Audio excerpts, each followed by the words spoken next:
Good evening, race fans, and welcome tonight to the DesignPing 300, the first race of the 2025 Rebilas Photography Grand National Series here in the Elite Racing League. I am Zach Evans subbing into the booth tonight. I will be joined shortly by James Watson. We'll be bringing you, along with David Huckleberry, producing for the Elite Racing Network, tonight's broadcast, 300 miles, 120 laps at the virtual World Center of Racing Daytona International Speedway as we continue Speed Weeks here in the Elite Racing League, heading into Wednesday's Rev Limit Workshop Daytona 500. Here you look at the format for tonight, 120 laps, 300 miles of distance. Probably way more tires than anybody will need sitting on pit road for tonight's festivities. Qualifying will be wrapping up shortly here, and we'll find out who is making tonight's 43 car field with the Rebilas Photography Grand National Series. Getting those qualifying times in now. James, what do you think we will see tonight? I know you were part of the Truck Series broadcast last night, so certainly plenty of excitement last night. You think we'll see more of the same tonight? Well, given everything I saw last night, I think we're going to be seeing a lot of repairs to the catch fencing. Because that was the most common thing that happened last night. Hopefully, things will be a little better, a little more straightforward. Less of the abject chaos and potential sport-ending race accidents.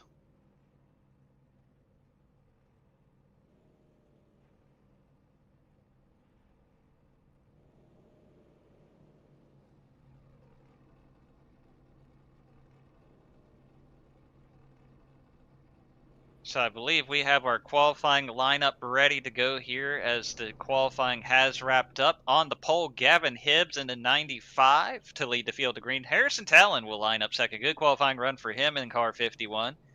Jay Connor qualifying in the third position. Jeff Ryan will start fourth. Kyle Hanshaw in the fifth position. Tyler Fody will start sixth. Chad Frankenfield seventh. Frank Fody lining up behind his son on the outside. He'll start 8th. Dylan Javier 9th. Tate Lytle rounding out the top 10. Brandon Wilkinson 11th. Matthew Weeks will start in the 12th position. Michael Hossack starting 13th. Jeff Green 14th. Tommy Ryan 15th. David Tooker will start in the 16th position. Paul Mikolajczyk 17th. Trey Eidson will roll off 18th. Tyler Popp 19th. Jaden Racimus 20th. Josh Adams starting 21st, Ryan Borges 22nd, Mark Rebilas 23rd, and our reigning Cup Series champion Blake Reynolds starting in the 24th spot. As we go a little bit further back here, J.P. Phillips 25th, Johnny Thomas, a former Daytona 500 winner in 26th, Brent Jones 27th, Thomas Coonan 28th, Jacob Adams 29th, Jonathan Cutlip 30th, Cale Pocock 31st, Seth Ross 32nd, Connor Thompson 33rd, Joe Francis 34th, Jesse Racimus 35th, Jared Rexing 36th, Casey Hatch, Christopher James, Gavin Higgins 37th, 38th, 39th. Unfortunately, with top 25 in points from last season locked in, you see Gerald Campbell and Leighton Norgard were qualified 44th and 45th, but Carlos Acosta, Dave Carpenter, the two drivers who will be missing the field from not being in that top 25. Dustin Dewar, Justin Wadsworth, Gerald Campbell, Leighton Norgard round out the 43 car field. And also I am hearing, and we might be able to get eyes on this, Harrison Talon did not make the grid in time, so he will not start on the front row after that qualifying effort. There he sits on pit road, and that will promote Jeff Ryan. He'll move up from 4th to 2nd and be leading the outside column to the green flag here, James. That is unfortunate for Harrison Talon. A fantastic qualifying effort for him. Unfortunate for our broadcast partner, Carlos Acosta as well. But here we are. The pace car prepares to make the hard left-hand turn onto pit road. Gavin Hibbs will lead us to the restart zone. Green means go. We're underway at Daytona. Another thing for Harrison Talon, because he missed the grid, he's still sitting on pit road. He's not going to get the draft here. And, man, he's going to want an early yellow so he doesn't lose a lap. There you see him exit pit road now. Absolutely. Given what we've seen so far, he might get his mission. Actually, I don't think he needs to worry about that. I think he's going to be okay. Yeah, wow. That's earlier than I'm used to seeing the driver get released in that situation. I don't know if he's going to be able to catch the giraffe, but it came out a lot better than I expected. Yeah, it helps when we have about 1,000 cars. It spreads out the pack and makes it take out a lot of space on this racetrack. Yeah, I think he's good. So good fortune for Harrison Talon. As we see Tommy Ryan side by side with Gavin Hibbs trying to take control of this race. Getting I don't know if I call it a great push from Tyler Fody. They got a little bit offset there in the corner. That makes it very scary to watch as a broadcaster. One thing I'm seeing already, and I kind of expected this with the Xfinity car, right? Compared to the trucks last night, a lot more dancing around down the backstretch. I won't say it won't happen. I know better than that, but probably won't see as much of the 3-wide racing as we did last night, just because it's going to be so hard to maintain those lines. Because, I mean, even here, where you guys know probably aren't pushing too terribly hard just 3 laps in, but you're already seeing a lot more side-to-side movement from these cars. Absolutely. These are arguably the most terrifying of the 3 concurrent stock cars on a plate track. You know, I remember in a clash for an Xfinity League I was in, going 3 wide in the outside. Nothing scared me more. Like, I was full on, like, screaming. I was on the verge of crying. I think at one point I even yelled out, "When I find whoever crapped my pants, they'll be sorry." And I'm pretty sure that there's going to be many other people echoing that sentiment tonight. Going to be side by side for the lead of the line once again. Ryan and Hibbs. And looks like Hibbs will hang on to the lead of the race. And you know, Zach, another thing that these drivers are going to have to worry about is the fact that the Xfinity cars behave different in the draft, not just, you know, side to side, keeping the rear under control, but actually getting up and pushing. You know, you hear it a lot in real life from the drivers talking about how it feels like they have that beach ball pocket of air in front of them. So it takes a lot for them to be able to draft up and actually get connected with that rear bumper. Yeah, all of these, every car, like you say, has those different characteristics. There's a little bit of a wiggle there from Jeff Ryan on the outside of the front row. I think he just got caught a little off-center there from Tyler Fody and the second car in line there. But to your point, you know, all of these cars behave differently in the draft, and that's one of the challenges for some of these guys who race all week long in the trucks, in the Xfinity cars, and then of course the Cup car on Wednesday night in our Daytona 500. To be able to adjust to all those different characteristics and know what works and what doesn't in the draft. Yeah, Lord knows the draft model in the next gen is a whole separate beast in and of itself. Yeah, we saw plenty of excitement in our duels last Wednesday night with that package. They were really able to generate a lot more runs in that next gen. Right now, at least what we're seeing here, pretty much packed up. Everybody's almost exactly how they lined up on at the start of the race, right? You know, there may have been opportunity a couple of laps ago for Jeff Ryan to get down from the outside to the inside, but otherwise, pretty much everybody's still flying in formation as we started this race. Yeah, and because of that, you also, when you watch Xfinity races at Daytona in real life, you'll actually see, because of the package not being as aggressive with the downforce and the drag. You know, oftentimes you'll see these races kind of devolve into a single file, running up by the top. Your only real chance to make moves is to drop down, side draft, and hope you can drop back up.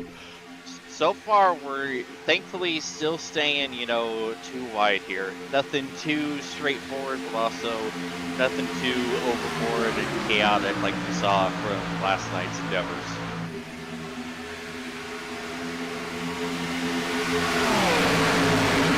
I think part of that too is the experience level. I mean, and I don't say that in a disparaging way, right? The truck series on Sunday night, it's not the first step in the ladder here in the Elite Racing League, but it is certainly one of the developmental early access series, for lack of a better term. We see a lot of new names, especially for the first race of the season at Daytona, some guys that maybe are competing in a league setting for the very first time ever on iRacing. Whereas most of the guys we have here tonight, very familiar names if you've been watching these races here in the Elite Racing League. A couple of rookies to the series or whatever the case may be, but for the most part, everybody we're seeing here tonight we've seen before, and they've learned how to race with each other in these super speedways and know what to expect. And I think that will help give us a slightly calmer, at least start to the race. At some point, the gloves will come off. It always does in Daytona, but I think we're gonna get a nice, smooth start to the race as everybody's just kind of patiently figuring out what works, what doesn't. We're starting to see the 3-wide try to happen a little further back, though. Yeah, while that was going on, you saw it change through the lead. Jeff Ryan got a good run and was able to drop to the bottom in front of Gavin Hibbs. Gavin Hibbs jumps to the outside, gets a big shove from the 40, and Fody pushing Hibbs back out front. And you can tell Gibbs wants to jump back down. The body language in the car was leaning left, but unfortunately did not have the space. So Hibbs will stay on that outside. It's pretty much what we've seen for the whole race, just flip-flop now. And Hibbs gets thrown out to dry by Tyler Fody. Oh, he's going to be going all the way in the back as Tyler Fody retakes over the lead of this outside lane. Gibbs trying to drop down. That's going to cause a lot of issues for that middle line. It's going to slow him down with the side draft. Gavin Hibbs not that thrilled with Tyler Fody as one would imagine. Yeah, it's a little early to be flipping on the red lights on the gauge, whether physically or emotionally, but I think he's a little upset with how that played out. And the good news is, hey, it's Daytona. We've still got 110 laps left in this thing. Plenty of time to bounce back from that situation for Gavin Hibbs. Absolutely. Oh, we got one car making a little bit of contact with the wall. I believe that was Jay Connor, perhaps? Oh, ooh! That was a nope, little nerve-wracking. Meanwhile, Jay Connor gave a big bump to the race leader. We're wrecking. Oh, we got a caution! Oh, chaos! And there's the first big one of the night!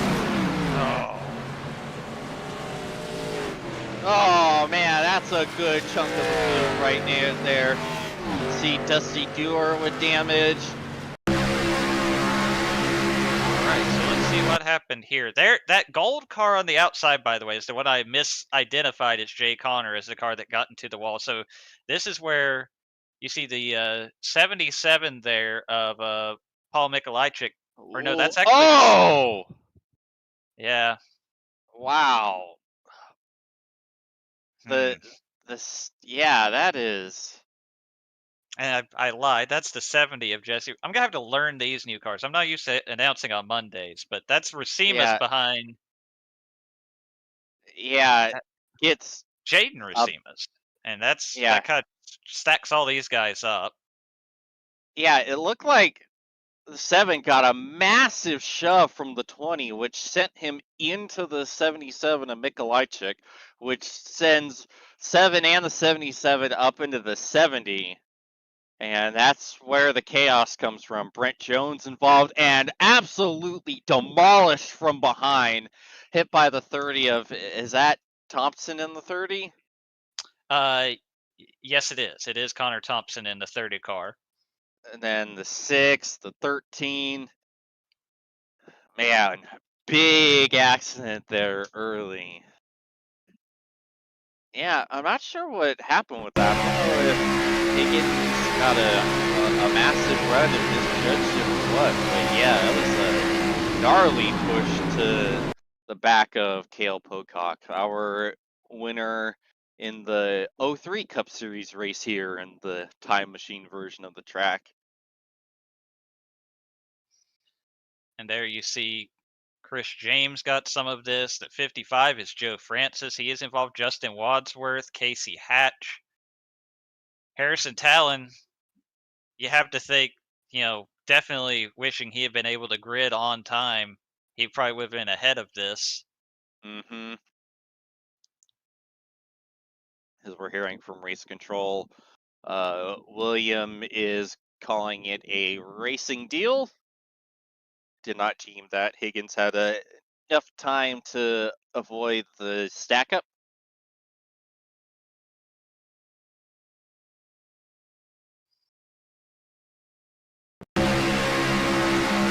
And our look here, this is Gavin Higgins's perspective. He'll be probably, like I say, that outside lane that kind of stalled out because of the contact from the gold car of Jaden Racimas being into the outside. Well, that's Jesse Racimas behind him. And then there's the stack up on the bottom.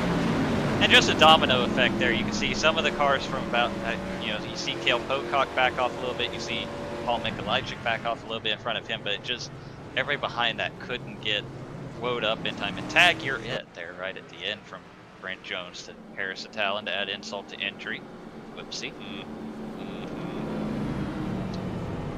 Meanwhile, I didn't hurt anything other than feelings, but absolutely. And meanwhile, already seeing some strategy calls. Got a good chunk of people bringing it down pit road.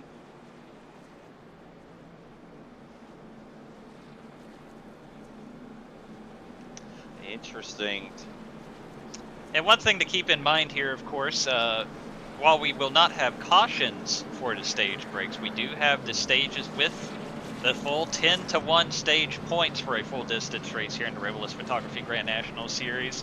Lap 30, lap 60, the numbers to circle on your dance card for those stage points. Joke's on you, I'm circling it with my bingo card. Next to But they have chips for that. You don't, well, or I guess it could be the places where you use the stamps. I know way too much about bingo for somebody who never plays. And I don't. Meanwhile, that space is right next to my 15 car, throws a wild block on the last lap. He's got to make it to the last lap first. I mean, hey, he did last night. Maybe because he was driving the one car instead of the 15, but boom, paint scheme humor. Yeah, thankfully we can actually read the number on the 15 tonight, unlike last night. And there you saw in text form the elaborate description we got from James Watson earlier on the ruling from Race Control on that incident. It's probably better that way. The less everyone has to listen to my voice tonight, the better. Well, we're stuck together for another 107 laps. I have bad news. Race Control is going to type that much. They need to let it stay up there a little longer. Right?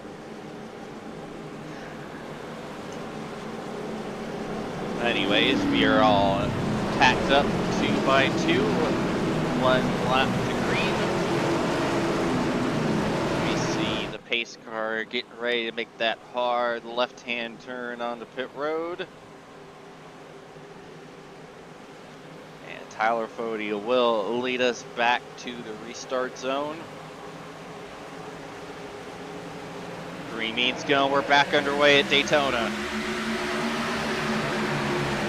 Good jump from Fody. Not the best jump from his father next to him, but good enough, and he's going to be pushed alongside his son by the 46 of Hanshaw.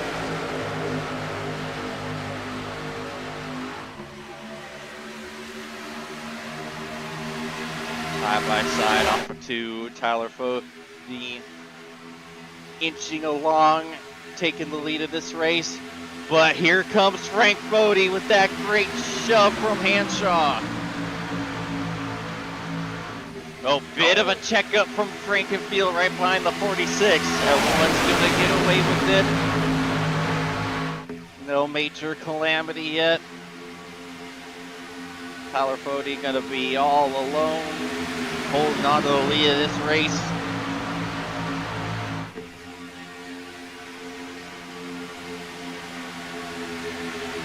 The outside line starting to fall apart just a bit. They're now only alongside with the third car in the inside line, and you can barely say that as, oh, it's a big move from Hanshaw off of turn 2.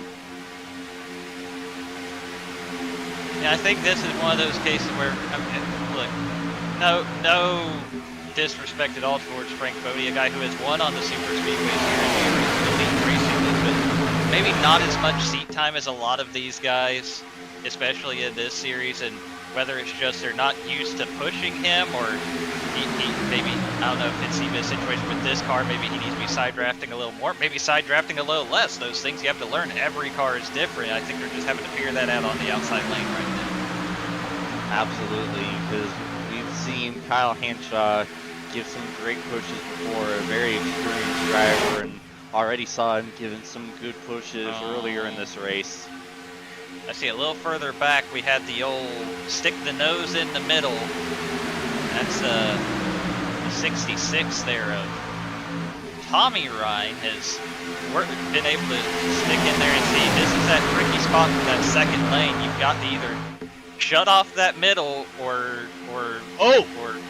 somebody just took exit stage left. Hopefully they didn't hit the wall there. I think they were able to gather it pretty quickly, but that was a tough little hit. Couldn't quite tell who it was. I think it might have been Mark Rebilas.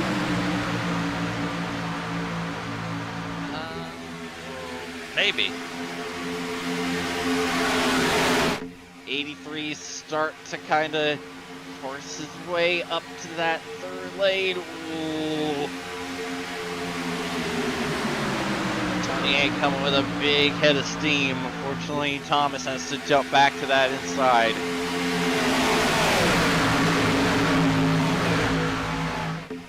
And this is where it gets really tricky. Right? Oh, this is almost 4 wide. Oh dear, yeah, someone got loose. Who was exited turn 4. That caused a bit of a stack up on the inside. Big gut check moment for everybody involved. We stay clean and we stay green so far. I think this is a tough part. With some of those guys that pitted, they're trying to work their way back up front. See if they can have their cake and eat it too. You know, get the extra fuel, run length in case this goes green. Oh, no, there's a contact! turn! Oh! How in the world was that not? Oh my goodness, how in the world was that not a massive accident? My goodness gracious. I don't think a single car is wrecked after that.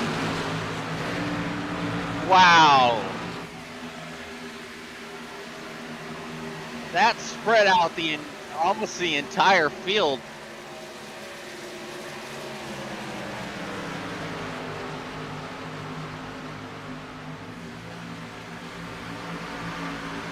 Take a look at the replay here. It starts with, I think, maybe contact. Yeah, right there. The bump into the bump. Johnny Thomas, who kind of the unfortunate bystander there, he ends up getting into, not sure who that was, to his inside there.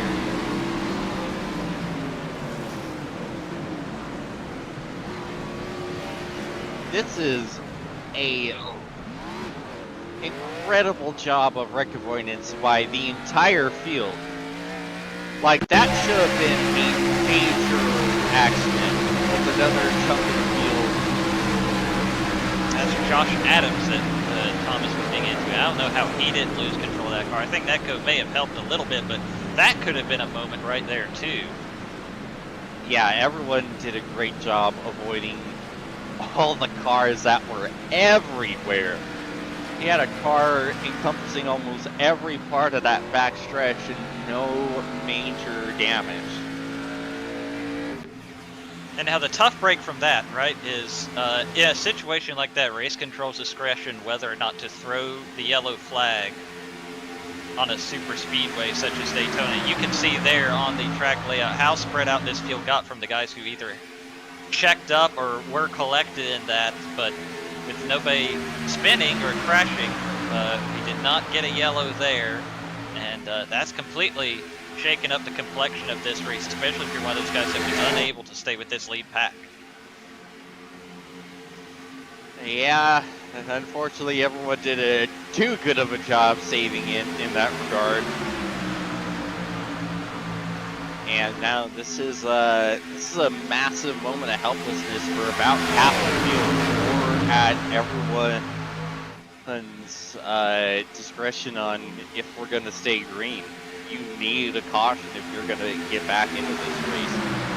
You need a caution fast because a lot of these cars might be running the risk of getting a lap just because of how much speed they lost and how far spread out they might be. And the other thing too is just kind of, you hear people say cautions breed cautions, but once the field gets spread out like this, you're a lot less likely to have that caution you need. Everybody who's trying to catch up, they're trying to get singled out, right? They're trying to get the speed built up, so they're not going to be racing hard with each other. They're not going to wreck each other. Your best bet for a wreck is right here. You know what doesn't help any of these guys right here?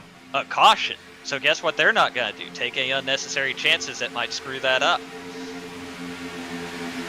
Absolutely, and that's going to get even more accelerated when we get down to green flag stops.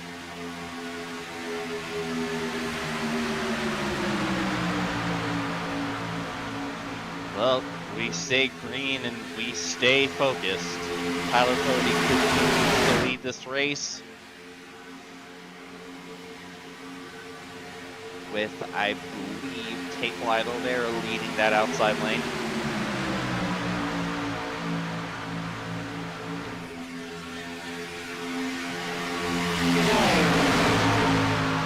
No action from race control on that incident. And worth noting, again, for new viewers, especially first race of the season. Oh, there it is! Chaos! We got that caution. Well, I said those guys up front didn't want to do that. Let's see what happened here. I saw something out of the corner of my eye in the trial, but didn't catch what it was. Oh, that is Gerald Campbell going around off the nose of Justin Wadsworth, and then right back in front of Wadsworth. That is a nasty hit for Gerald Campbell.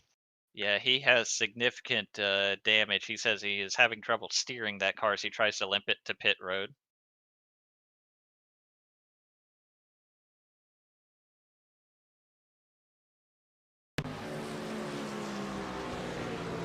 Oof, and that cost Jesse Racines the lucky dog.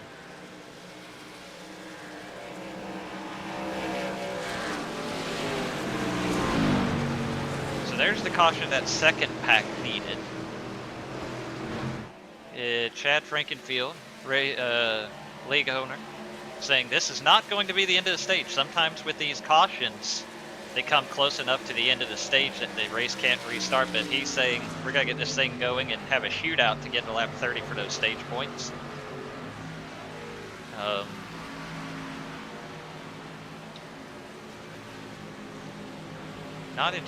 I'm sure pit road was closed, but if we're having that much trouble steering the car, I'm not sure why Gerald Campbell didn't go ahead and enter to close pit there, personally. Yeah, especially since that's probably gonna be a long required repair. I do not see a meatball, believe it or not, but I'm kind of like you. It's got to take a lengthy amount of time to get it fixed enough to steer that enough for him to even have a shot of staying within 6 laps. And now, oh, yeah, a lot of guys are gonna stay out here trying to go for that stage point, but I would have been playing the long game here, but of course I'm not.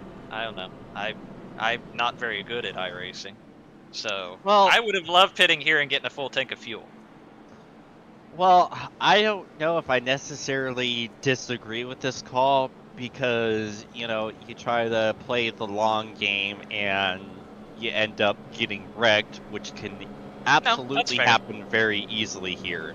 So you get guaranteed points here, provided you, of course, hang in the top 10, and you at least get something going forward. So if you're inevitably involved in that massive field having wreck, you at least got something in your back pocket.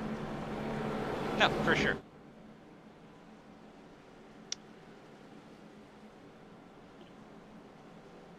Yeah, we can do that. All right, we're gonna take a breath, and we'll be back to you with you shortly.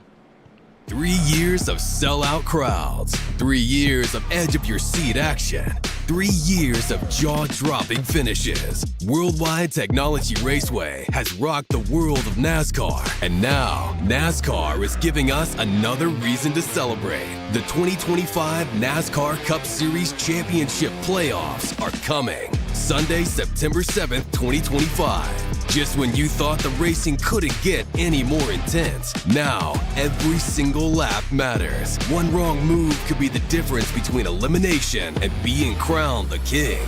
The Enjoy Illinois 300, the Confluence Music Festival, the NASCAR Cup Series Playoffs, and for the first time in 15 years, the NASCAR Xfinity Series on Saturday, September 6th. Don't be on the outside looking in. See history being made in your own backyard. Go to www.raceway.com for the hottest ticket of the year.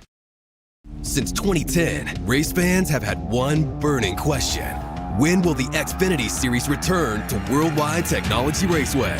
You asked, NASCAR delivered. On Saturday, September 6, 2025, the magic is back. The track that launched the legendary careers of Harvick, Busch, Keselowski, Edwards, and Earnhardt Jr. is now ready to write that next chapter.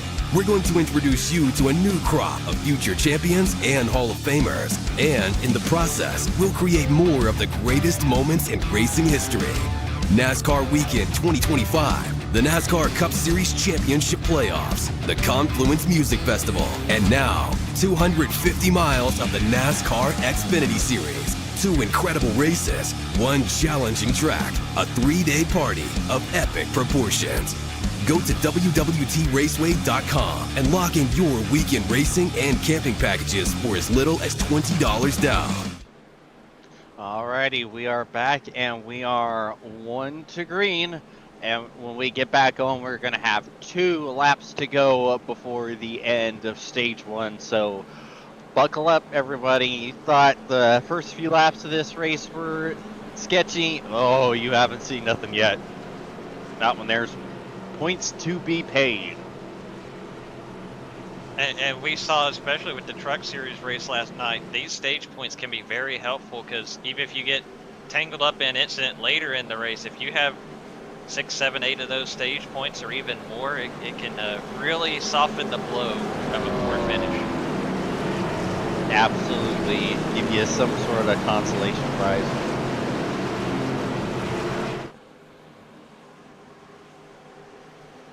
All right, the pace car getting ready to make that hard left-hand turn on the pit road. Tyler Fody will lead us back to the restart zone. Green means going. We're back underway at Daytona. Massive jump from 40.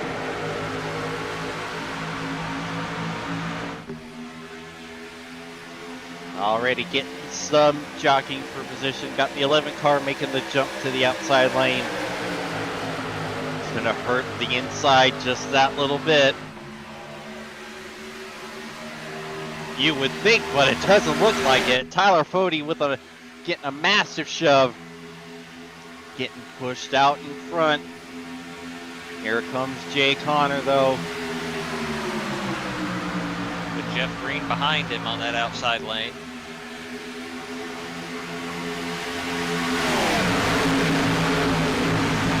He's still inching ahead. So they got to take it 3 here coming to the, well, not the white, the late Norgard. Yeah, here comes Norgard. We 1 lap to go in stage 1. Oh, Oh, and there's contact! Connor, down in a 40! Someone got shot to the inside! Oh, it's St. Lytle spinning in the infield grass. We stay green, and we are all kinds of 3 wide right now. Got someone jumping out into the outside lane. I believe that's Coonan. Oh, and he's getting pushed sideways. Getting a massive shove from the 68. Oh, it's 41 of Frank Fody jumping in front of his son to take the lead of this race. Here we go, side by side off of 4. Oh, we got a car in the wall. Connor again. Oh, they're all over. We're wrecking coming to the end of the stage. No. Coonan will win stage 1, but that's going to be a massive accident for most of the field. In fact, I think a few of our stage point earners are also going to be involved in this. I only see 5 cars right now.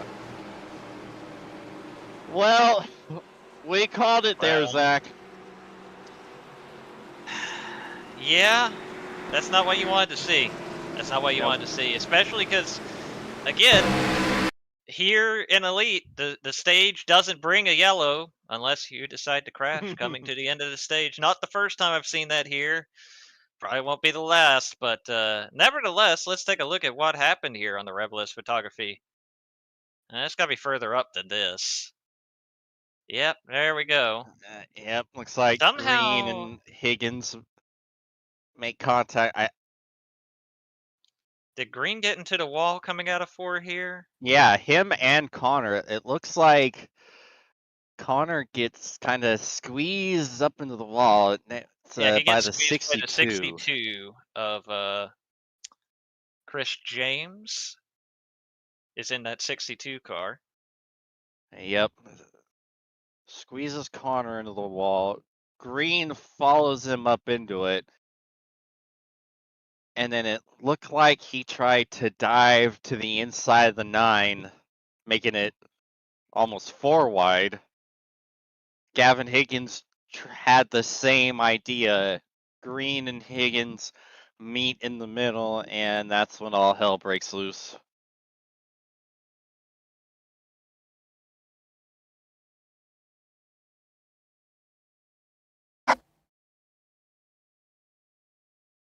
All right, There there's was the contact that hooks Higgins up into Connor. And now that's got to send Connor and Higgins down to track, and that's where it's got to get really bad for all these guys. Yeah, Jeff Ryan gets right hooked up into the wall. Got the 11, I think the 24 of Michael Hossack as well. And then I can't imagine a whole lot of people are getting on the binders when there's a potential for scoring stage points here. I'll say a lot of these guys that we're seeing, at least in that replay, you can see the lockup. I mean, Paul Mikolajczyk right here did an incredible job, and lots of guys around him as well to stay out of trouble here. Yeah, fantastic wreck avoidance for a good chunk of the second half of the field. Whew. Yeah.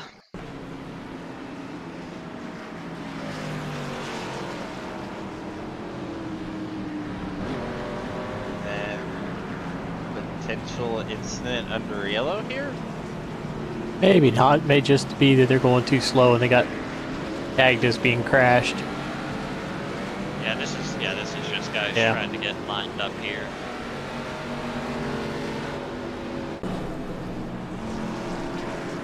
Yeah, a lot of smoking, demolished cars in that one.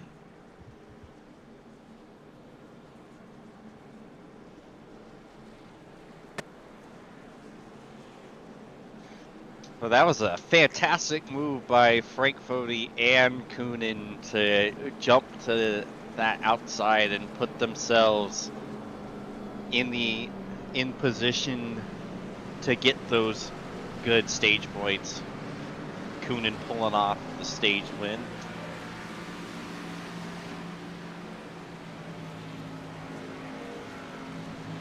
So now we have a whole bunch of new names here in the top 10. And some of that is some of these guys pitted before the last caution, or pitted during the last caution, the second caution, and of course stayed out here. And some of these are, you know, hey, we weren't in that wreck. Good for us.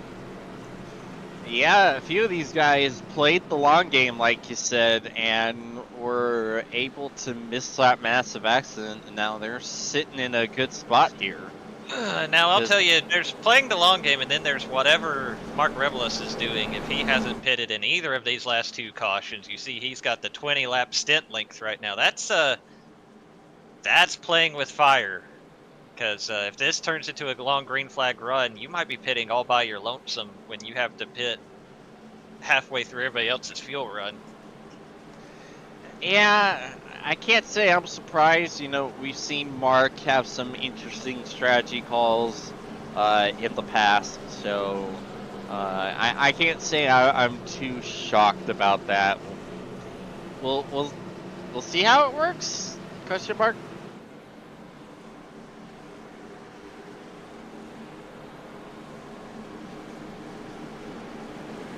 We are now, as you can see, 1 to green.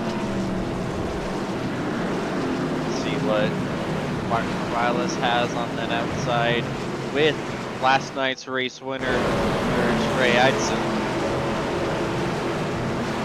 Pace car getting ready to make that hard left-hand turn onto pit road. Eidson will lead us to the restart zone. Green means going. We're back underway at Daytona. Man, not a good jump from Mark Rebilas. He's going to jump down into third in the inside lane after being the leader on that outside coming to the green flag. Now it's up to Dylan Javier trying to bring that outside lane back up to the front. Got help from, I believe, Seth Rawls right behind him. And Dusty Dorr, good recovery from Dorr so far.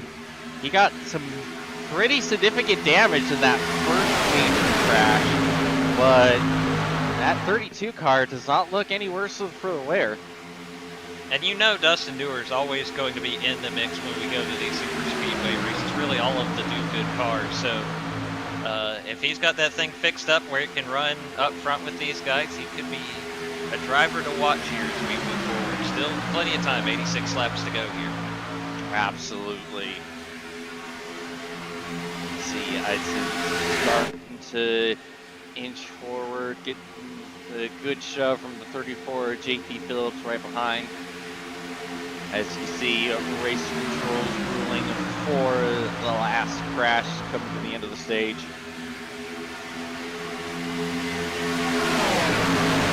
A lot of retirements for that one. Jeff Green is retired. Michael Hossack is out. We still got over 30 plus cars still on track and on the lead lap. Yeah, I'm seeing 37 on the lead lap currently.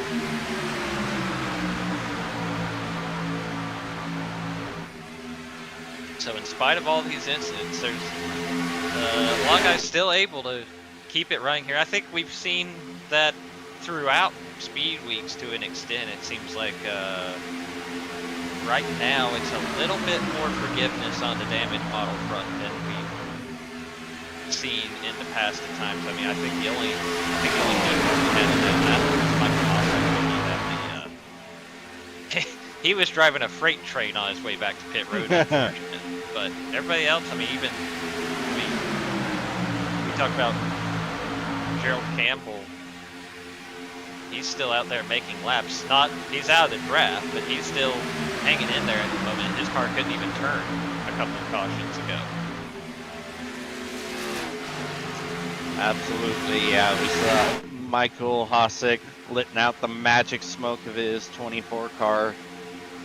But, you know, plate racing, you have to have a lot of perseverance.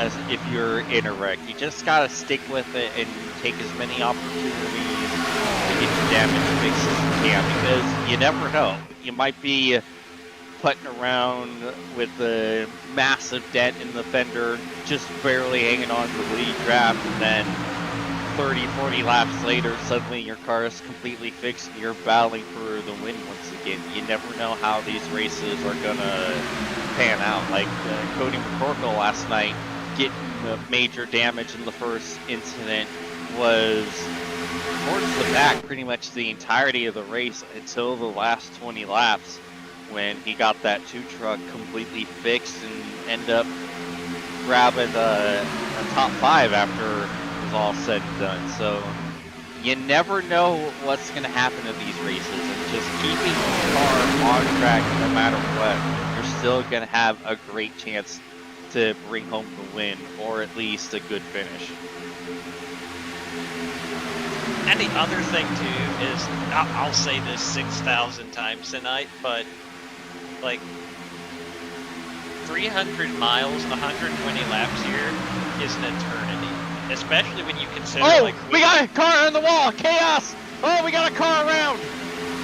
Head on into the track! Oh. Right in front of Chad Frankenfield. Is that not? Yeah, I'm surprised that is not a caution.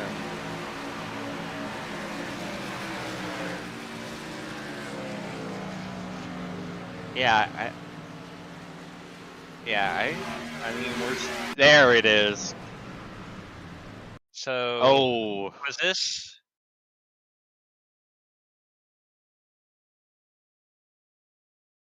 Yeah, and a couple cars hit the wall. Paul Mikolajczyk bounces off down into the car next to him. Massive checkup. Adams ends up getting turned. Saw some major netco right there. Back down into the 62. Adams still trying to save it. Down into Gavin Higgins. Straight back up the racetrack. And Chad Frankenfield nowhere to go. And major front end damage for the 15. That beautiful Bud Moore Racing paint is probably going to be sitting on pit road for a while.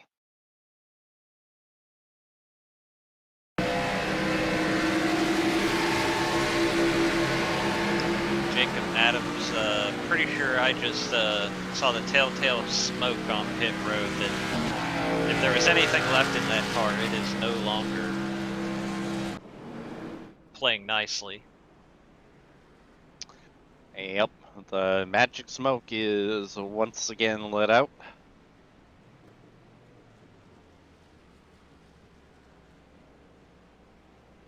Tally 77 is what I'm hearing.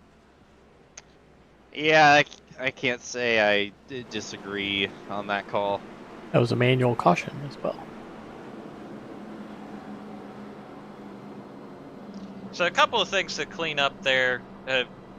One, because I think that's our first tally of the night. So for those who may be new tuning in, I was going to talk about this earlier, and then we got a wreck. Here in the Elite Racing League, the tally is the disciplinary word of choice. I don't know, man. But basically, there's no further action as long as you keep it to one tally, right? It's just a finger wag. Hey, you did that. Don't do that. In this case, it's Paul Mikolajczyk getting into the wall to trigger kind of everything that followed behind it. Where you run into trouble is if you accumulate those tallies over the course of a race or a season without getting them stricken from your record with some clean races. That's where you see more of your points penalties or end-of-line penalties to start a race, maybe a drive-through to start a race. There's a list of penalties and sanctions that come from, like I say, accumulating these tallies over the course of a season or in more than one in a race. So as long as Paul Mikolajczyk, doesn't have any further issues tonight, a tally isn't a massive deal, but you definitely don't want to make a habit out of picking those up and getting 41 laps into Daytona. Not a great way to start the season if you are trying to be points conscious and trying to chase that championship. Another thing to point in to note there, of course, that was the caution was late. That's because it was administered by William White in race control at the super speedways. Race control has the discretion to throw that yellow if they believe after reviewing the incident it should have brought out a caution, especially with guys having to check up and everything like that. Certainly, he saw that one and saw that would have certainly been a caution in real life with the heavy impacts there for a couple of those cars and threw the yellow flag. iRacing tends to be not really sensitive enough at the super speedways for these things, and that's why whereas most of our elite races, we leave it in the hands of the iRacing race control to decide what is or isn't a caution. The super speedways, we kind of have to take matters into our own hands sometimes. Absolutely, and like you said, Zach, those tallies, they go from a slap on the wrist to a smack over the head with the bat real quick if you're not careful. So you really want to make sure you're being as clean out on track as possible. Otherwise, yeah, things aren't going to be good for you there.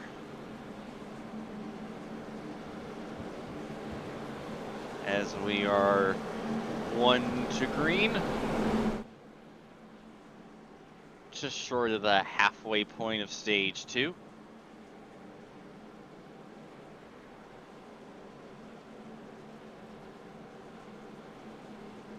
So far, Mark Rebilas is still staying out. He's still chilling up there in 4th place right now. This caution does help him get a little closer to making it to the end of the stage. Maybe, if he can get there. I don't know if he can. I mean, I don't know what a fuel run is, but I feel like 29's, unless the object is to run out of gas in the middle of the pack and cause the biggest wreck in elite history, I'm not sure what the game plan is here. I gotta be real honest. Hey, it's a strategy. Sure. Not a great strategy, but it's a strategy. Like we have Jacob Adams in the infield care center when you get a chance. And it fits. Alrighty, we'll talk to him soon as the pace car makes a hard left-hand turn on a pit road. Trey Eitzen will lead us to green, and we are back underway at Daytona. Not a good restart for a few up in the top 10. See, kind of spread out here. And already the outside lane is almost non-existent. Now we're starting to get some cars jump up.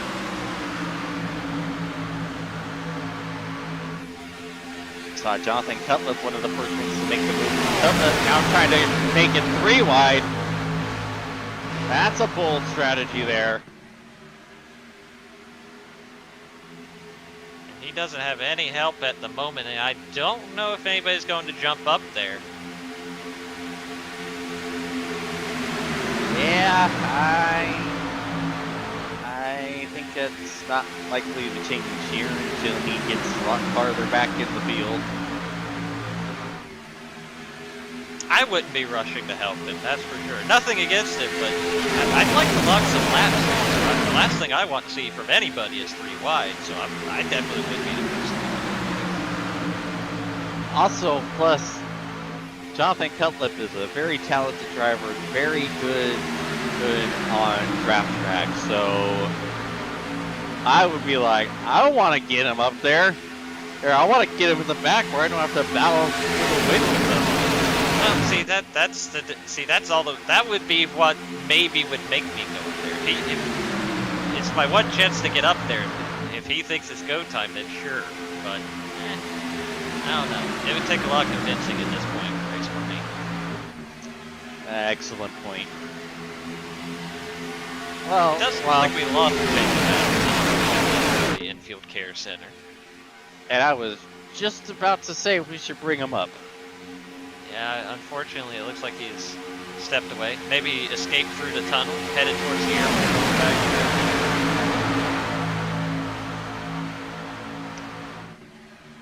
Well, we can turn our attention back to the race then, as Eidson continues to lead. JP Phillips still clean that outside.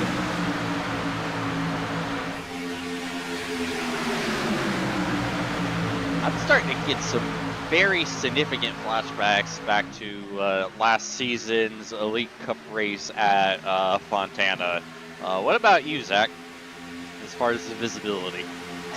Boy, I would love for this to get figured out from a couple of updates ago. This dusk time is tough on the broadcasting, especially. It's gotten better in the cars, right? But especially, I'm just gonna be honest and candid with our viewing audience. Hopefully, you'll have your Chris Wright and Tom Bourne next week out, and they're way more familiar with the schemes we see here on Monday nights here in the Xfinity Series, the Grand National Series. The drivers I know very well, and some of them have very similar schemes, like a Leighton Norgard. I think he has that car just about every series he runs. Mark Rebilas always has a Bitcoin car. But some of these, it's a little bit of a guessing game for me, even with guys I'm very familiar with. I've definitely made my share of mistakes tonight. That's a shame. Mr. Adams has returned. But yeah, it'd be great to be able to see the cars better in order to identify them better. And it looks like we do have Jacob Adams back. So let's grab him now. And we will bring Jacob Adams in here following his incident that has brought an end to his evening. Jacob, what happened out there from your perspective? Yeah, I mean, kicking myself for being in the third lane. So I had seen the 77 hitting the wall all night. So I knew I probably shouldn't be behind him. That lane was rolling, unfortunately, at that time, and there he goes, 2 laps in a row, hits the wall, can't save it, or wrecks a bunch of us. So, round of applause to the 77. But it was a good night so far. We kind of had the strategy to get to stage 2 to be able to race for the win in that stage, and kind of throw away the first one. And then it's always a bummer when you can't, make it halfway at a super speedway race. Well, before we let you go, anybody you have to give a shout out to on this? Unfortunately, talking to you way too early, but anybody you want to thank on your effort going into the new season? Well, yeah. First off, Seth at Shift Esports for bringing me on. Got 3 of our cars. We're watching 3 of them on the inside, leading this race right now. So Trey, Seth, and Josh right there. And then Brandon's back there. Ryan and Connor, all those guys. Mike and Nick with Juicy Spider for putting their colors on the car. And just look forward to next week. All right, well, we'll let you go. Thanks for taking some time with us, and better luck next week for sure, Jacob. Yeah, thank you guys. Good luck tonight. So that is Jacob Adams done for the evening here at Daytona. Certainly frustrated with the 77 and Paul Mikulajczyk. A little bit of a slide up the hill there as we go back to the live action with Seth Rawls. Almost some contact there. Yeah, that could have been very bad. Seth Rawls just drifting up just that little bit, going to the corner. Almost making contact with the 34 and the 99. Things are probably going to get hairier from here. We're coming to 10 laps to go here in stage 2.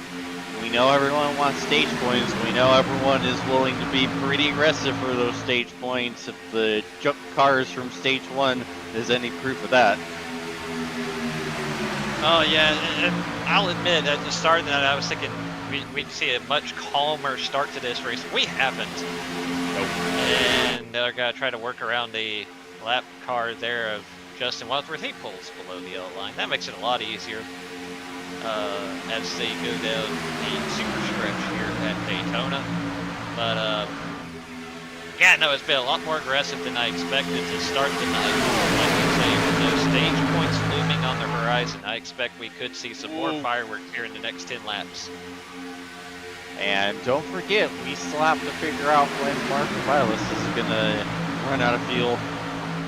Boy, I mean, I don't know exactly what the fuel number is, but I would not want to be in that second lane as long as he's in it at this point. 39 laps. He's got some caution laps, but I have to feel like 39's getting pretty close to the end of the road here for car 99. Yeah, which is scary when he's at the front of the road. And you can't pit from that middle lane. It has been tried on a couple of occasions, both in real world and in iRacing, and it has a 0% success rate from what I've seen. I'm not a bitter Mark Martin fan about 2006. It's fine. Well, you know, it hasn't worked out for anyone else, but it might work out for Mark. Look, you miss 100% of shots you don't take. And for that, you gotta respect him for trying something, I guess. Whatever this is. Indeed, is got someone towards the back, looking like they want to make it 3 wide. Meanwhile, the outside's starting to slip a bit. Who's that just jumped up to the outside there? Oh, I think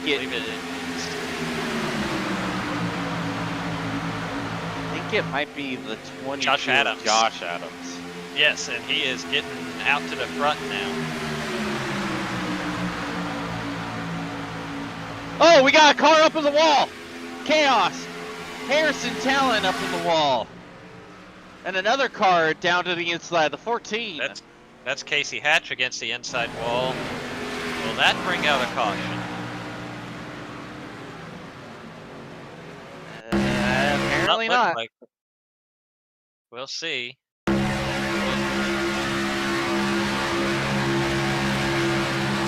Oh, someone leaked out in front.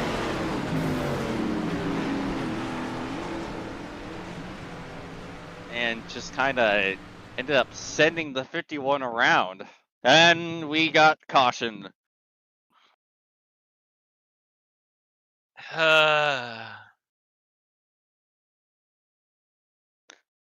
83 sideways. So is that Joe Francis that had blinked out and then returns right in front of Harrison Talon and just kind of sets off that hole? Yeah. Down into Higgins, and I think there might have been some netcode on that. Another thing that hopefully will improve as the night goes on. We're at the tail end of what is, if we're getting into the nuts and bolts of iRacing or sim racing in general, but specifically iRacing. This is the worst time of the day, hypothetically speaking, in game. The sunset time period is miserable on CPUs and graphics and all of that. And the sooner we can get past this into just night racing, the better it will be for a lot of these guys with some of these blinking issues. Absolutely. The new highly detailed poles on the catch fence that iRacing was very proud about, not making things easy on some of these systems for our drivers.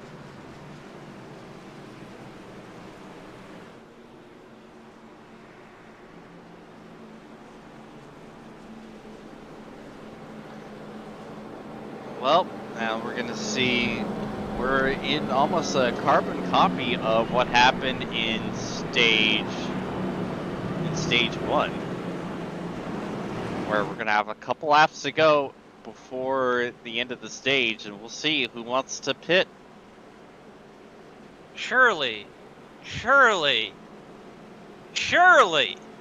atta baby. There he is. I'm proud of you, Mark. We did it, Reddit. against all odds, Mark Rebilas pitting for fuel here on lap 57.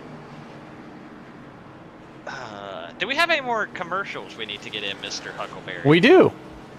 We'll be right back. Let's do that. Now let's hear about Blue Egg Marketing. Rev up your business with Blue Egg, your marketing pick group. Turbocharge your lead generation with experienced drivers that can navigate the competitive track to connecting with your customers. With Blue Egg, you're always in the pole position, leading your brand toward victory lane. Don't spin your wheels, accelerate success with Blue Egg, fueling small businesses to win big. Racing isn't easy, but experiencing it is. iRacing puts you in the driver's seat with the industry's leading sim racing game. Drive on laser scan replicas of the greatest racing circuits from around the world. Go head-to-head against other drivers chosen by skill-based matchmaking to ensure competitive racing at every level. Compete across all your favorite series. In officially licensed cars, engineered to deliver the most accurate driving experience possible.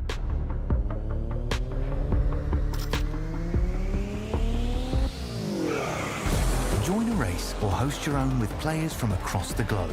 Race against the computer or in a league with friends. Feel the thrill behind the wheel. Visit iRacing.com.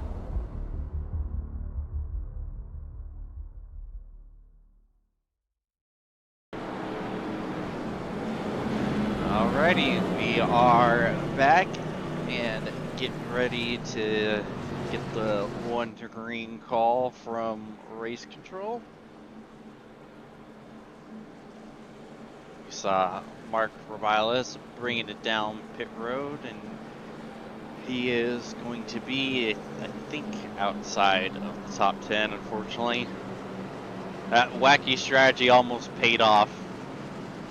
Top 16 did not pit this time around. Alrighty. 3 different strategies on length there.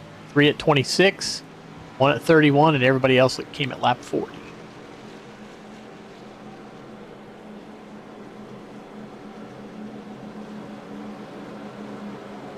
Well, can't ask for much more, you know. I do love races that have a lot of varied strategy ideas, and with about 3 schools of thought going on right now, see which one pays off.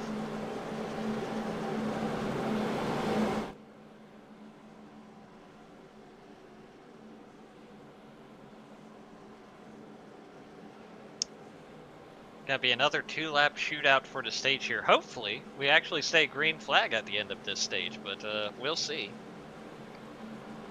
Yeah.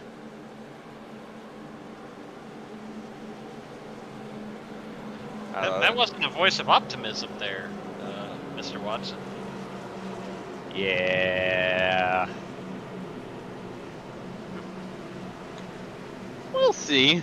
We gotta have a little more positivity out of you here, buddy. I'm positive we're gonna get a yellow at the end of the stage. There, how's that? Sure, I wasn't specific enough with my order, I guess. Technically correct, the best type of correct. As the pace car getting ready to make that hard left-hand turn on a pit road. Josh Adams will lead us to the restart zone. Green means go. We're back underway at Daytona.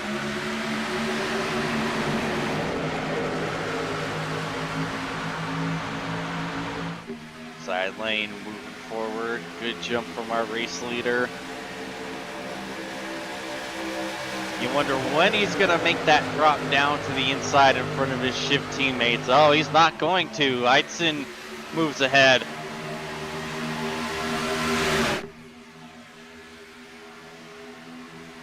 Oh, Carlo. Someone getting left out. I think Dusty Door might be getting set into the sucker hole there in the middle. He might be okay if he can stay hooked up with these two guys in front of him. Oh, he's got, never mind. I thought Yep, that. he's got, oh, okay, never mind that. I thought he was going to get some help, but they left him out. All right, one more time around for the stage. Here we go. See side by side Adams and Knightson. Yeah. Oh. Not leaving a lot of room for Jaden Racines and Thomas Coonan there on the outside. Yeah, Coonan had that late run on the last lap to get the win in stage 1. He's tried to do the same, but I don't think it's going to work. Side by side, Adams and Knightson. Adams getting a massive shove from Norgard. There's contact! Norgard, door, massive accident! Once again, chaos reigns. And once again, we are getting that caution at the stage end. The race ends at lap 120, guys. And there are points at lap 60.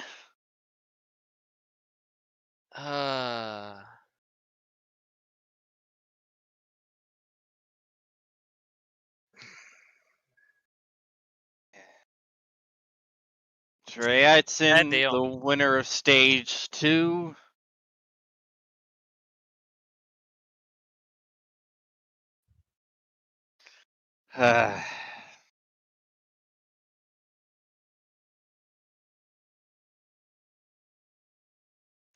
Well, what are your thoughts, Zach? That's, well, there was somebody blinking out. That didn't help during the check. Oh, man. Oh. Yeah.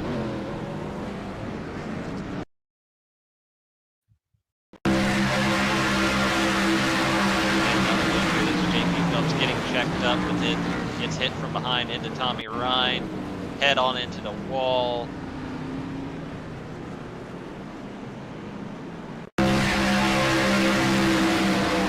Thomas Coonan has a meatball. Blake Norgard has a meatball.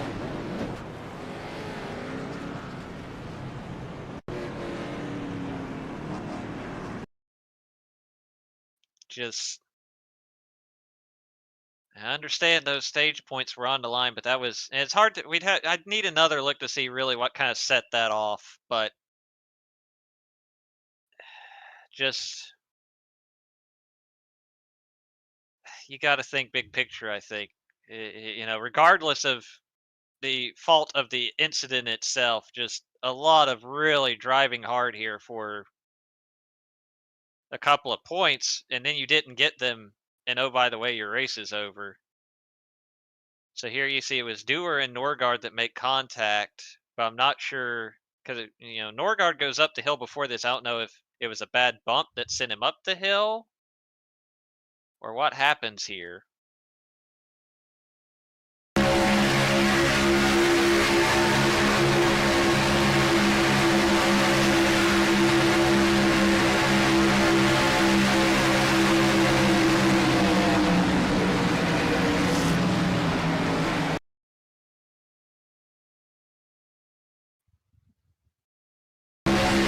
That's a situation where, like, you can't.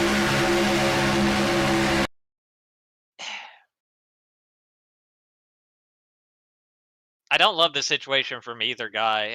I get the situation, but whether they're,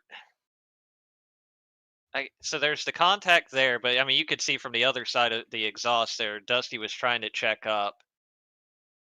I don't even know if that's what sent him. It's hard to say if that's exactly what put him up the hill or not. But either way, at this point, Dusty's filling the gap, which is fine. There might have even been a little bit of net code. But at the same time, like, I'd love for a Leighton in that situation to say, hey, I lost the lane. I need to stay high here. But I'd also love for Dusty to leave the hole there expecting a Leighton to come down. And unfortunately, neither happened, so we have a collision on lap 60. Yep, I agree with that analysis 100%, Zach. You know, discretion is the better part of valor from both parties.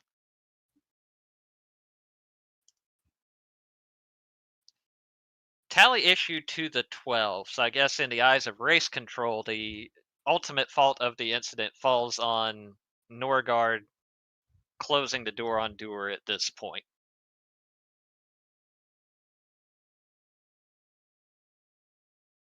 Yeah, which is fair, but like you said, Desi has to know that that door is going to be closed at just as soon as it's open.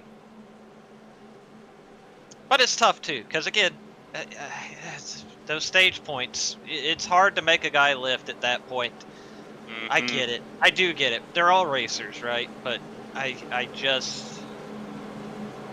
It's a tough situation to be in. I'm not saying I would have made the right decision had I been in either of their shoes in that moment. But I think hindsight being 2020, a little give and take there helps a lot. Absolutely. So far, I haven't seen a whole heck of a lot of that tonight. We have not. Nope. And we're done with stage races now. It's now get to, as I keep saying it, lap 120. That's the one where we decide who wins the race. Yeah, that's the lap to crash on. For sure. As the pace car makes a hard left-hand turn on the pit road, Tyler Fody will lead us to the restart zone. Green means go. We're back underway at Daytona. All Fody front row once again. And Mark Rebilas has made his way back up to the front. He's playing 40 chess, man. Absolutely, and this time without having to worry about his fuel number.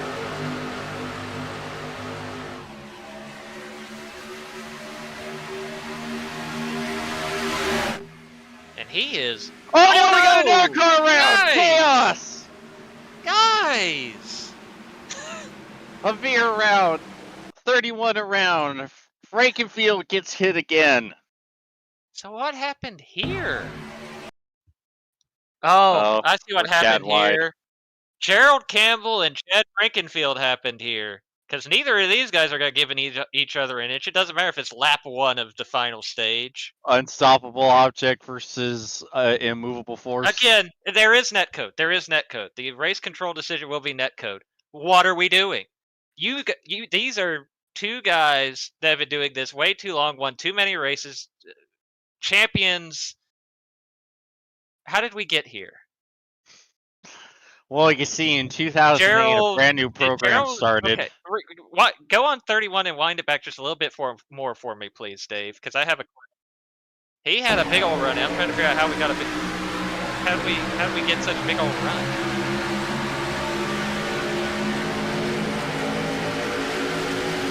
And also... again, I don't know.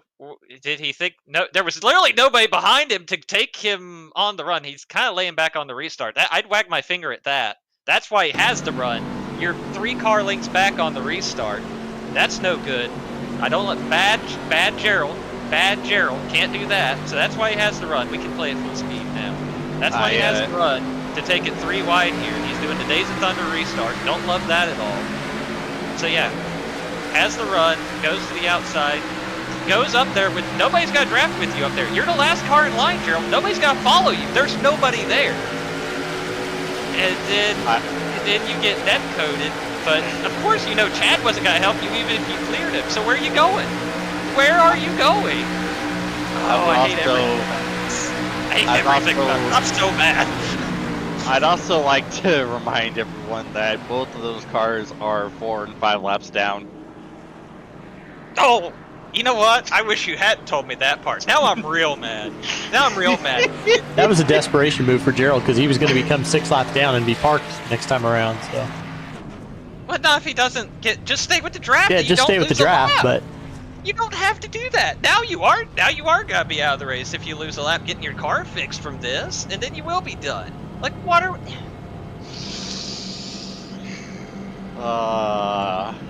If you want more insightful commentary like this, be sure to tune in on Wednesday nights in the Belly Up Sports Cup Series, where hopefully I have to watch these guys clean their act up for 500 miles on Wednesday. Holy cow! Oh, my sweet summer child. Bojo might have to make a quick shift of this race just for my meltdowns. This is awful. I'm very disappointed that there hasn't been any quick shifts of any of my shrieking and all the crazy yelling I've been doing so far this season.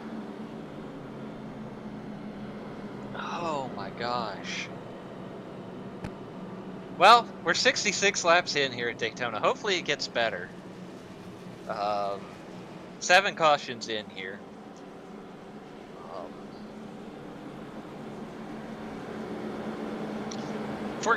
The funny thing is, at one point earlier tonight, I was going to say, part of what makes this a long night is that even with cautions, you know, we have the shorter cautions on iRacing than we do in real life. We don't have these 5, 6, 7, 8 lap caution periods. So you get a lot more green flag laps to, you know, figure this stuff out, make something happen, get to the front. But they're trying to test that theory right now because, I mean, in the real life 300 miler at Daytona to start the season back in February, we had 8 cautions.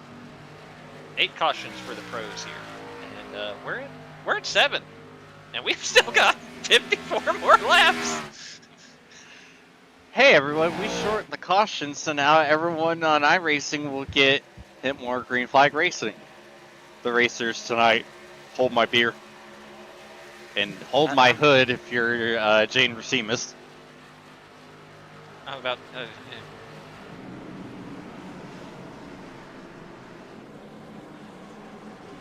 Bronson Stafford in the YouTube chat. What's the caution for? Just turned it on. Well, a guy 4 laps down and a guy 5 laps down net-coded.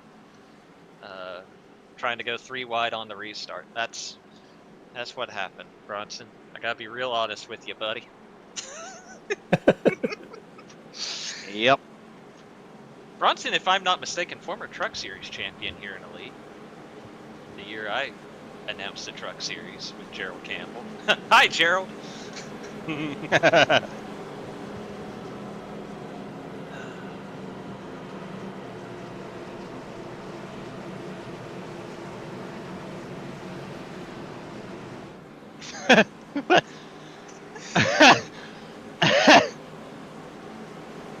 Well, that was You're laughing at things you can't share. Correct. Correct. Get in trouble every time. Yep. Race chat is race chatting. You got to hear those and don't react.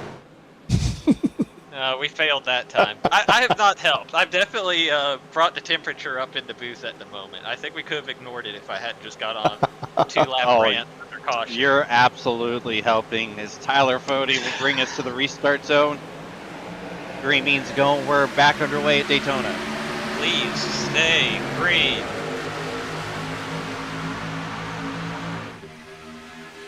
Well, good luck with that. Trying. So we see father and son side by side for the race lead here. Tyler Pop giving the 41 a good push through the corner.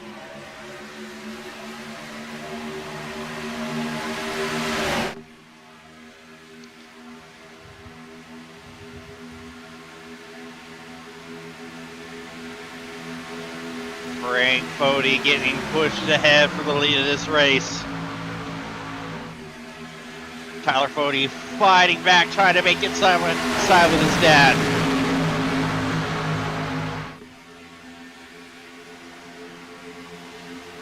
Tyler Fody getting a good shove from the 99, and we're looking 3 wide there towards the back. Yeah, that's Gavin Hibbs has jumped out there. Oh, no! Fody goes around! He saved it. He saved it. But did everybody behind him? Car get turned to the Oh, inside. We got behind wrecking again. Chaos in the back. Oh, good grief. iRacing yellow that time, believe it or not.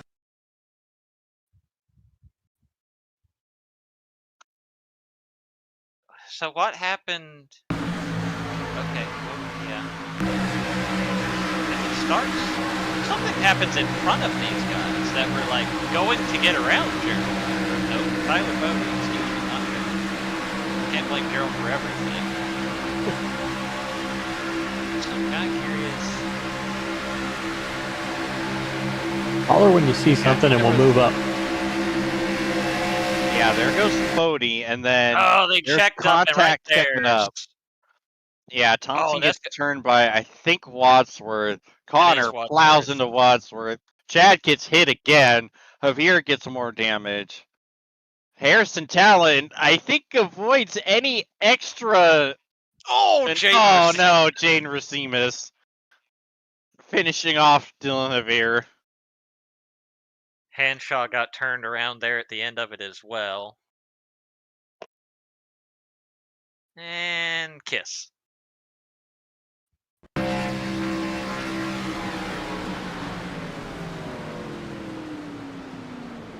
So that's what brought out the caution right there.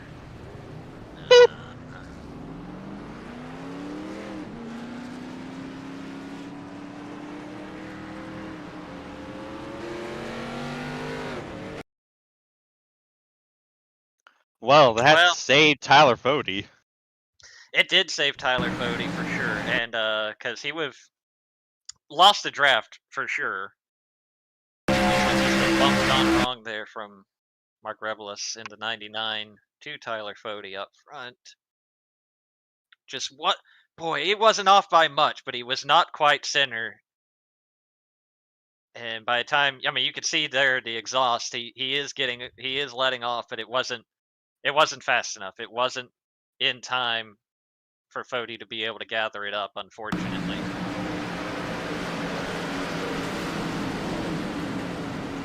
Oh, and almost they almost got involved. Yes.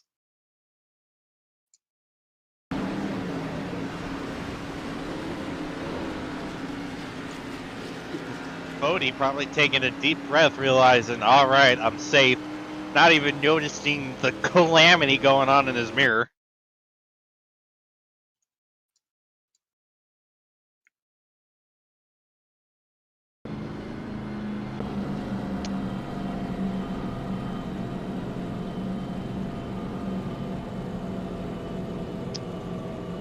We had a Fodiectomy at the front. We only have one Fody. Yep, Frank all by his lonesome right now.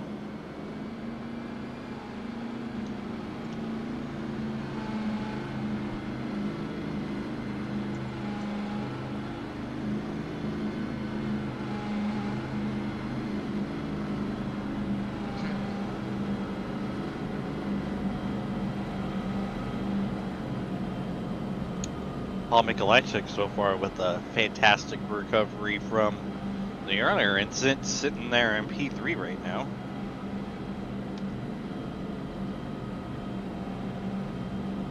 How did Rebilas fall all the way to 16? 13. Did he hit? No. I'm pretty sure. No? Not showing he pitted.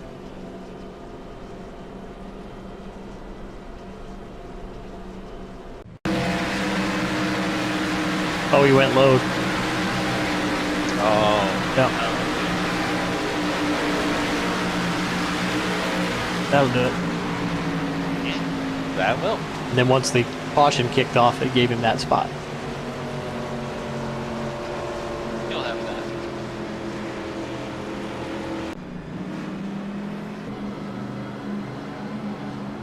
Alrighty, well, we are 1 to green now. This time it'll be Frank Fody and Tyler Popp on the front row. And we've reached a point in the race where, because of the attrition, I mean, at one point Jesse Racimus was a lap down. Cale Pocock got a whole bunch of one of the wrecks earlier. So did Paul Mikolajczyk. A lot of these guys have had really, really exciting nights, and yet here they are back in the mix in the top 10 and with 49 laps to go. And that's what we were saying, you know, perseverance, just keep that car on the racetrack and you never know what'll happen. I mean, at this rate, Chad Frankenfield and Gerald Campbell might be blocking each other to the catch fence, going for the win.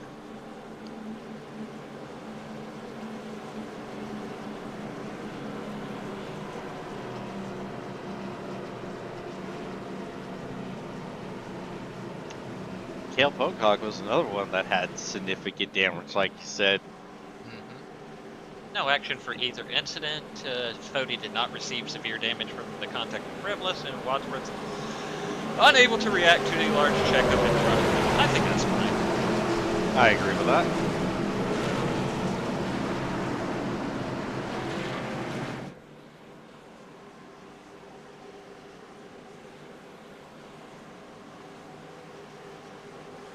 You see a pace car making that hard left-hand turn on a pit road. More race chat shenanigans. Frank Fody will lead us to the restart zone. Green beans go, and we're back underway at Daytona.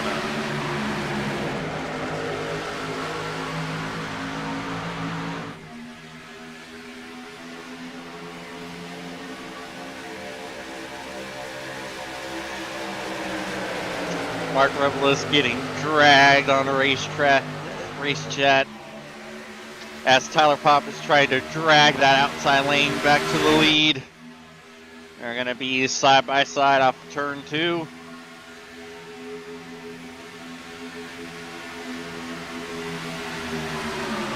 And Tyler Popp. Yeah. Yep, he's just stretching out. Fody fighting back on the inside, and Frank Fody will take the lead back. Pop's getting a lot of help from Matthew Weeks, making his first appearance up in the top 5 right now. Matthew Weeks loves these long distance races. He's always one of those guys that knows when to show up at the front of the field. We haven't talked as much about him so far tonight, but here he is. Yes, sir. I called him Mr. Where in the heck did he come from?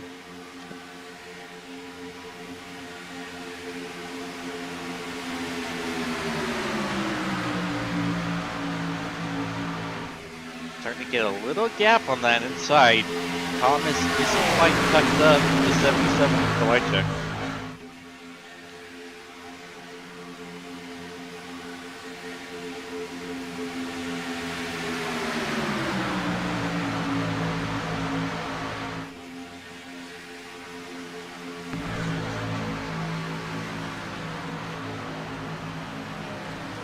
And once again, we're going to try to make 3 wide work. Joe Francis, it looks like, leading the outside. Behind him. Jared Rexick jumping up. Yep. That he is.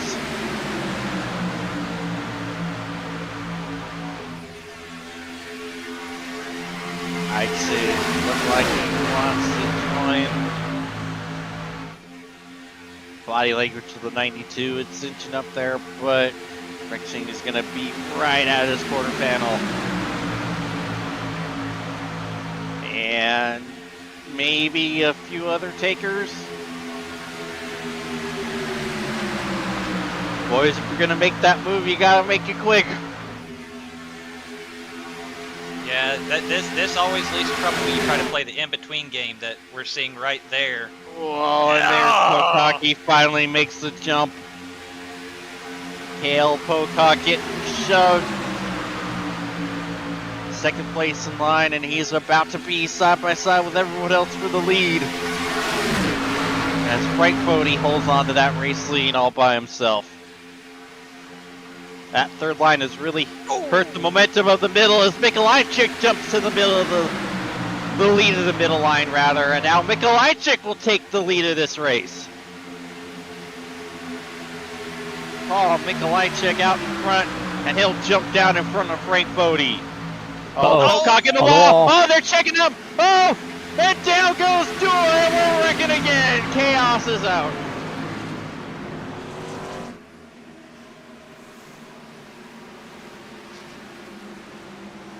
You know what? I'll tell you, I think we had another, we'll get a look at the replay, but I think it was another one of those cases where, so it stacks up a little bit here. Rexing, I think, got into the fence. And Dustin Dewar, unfortunately... I think it started up here with Pocock getting in it a couple times. Yep, Kale. Yeah, Pocock got into it. Now, back it up just a little bit more for me, please, if you don't mind. Because I want to make sure... Yeah, no, that's fine. Okay. See, right here, Pop was still kind of playing the in-between, but he does commit middle here, so I can't say... Ah! Oh, and he kind of scared him. Yeah, jinx up maybe right with some there. head code. Hard to say. But... And then that's where it all stacks up behind that. There you see Rexing, and then, of course, Dewar goes down to Hill behind all of this. And there you see Tyler Fody collected. Gavin Higgins involved. Kyle Hanshaw going for a spin. I mean, Tyler Fody so strong all night. Yeah, that's major damage to the front of that 40 car.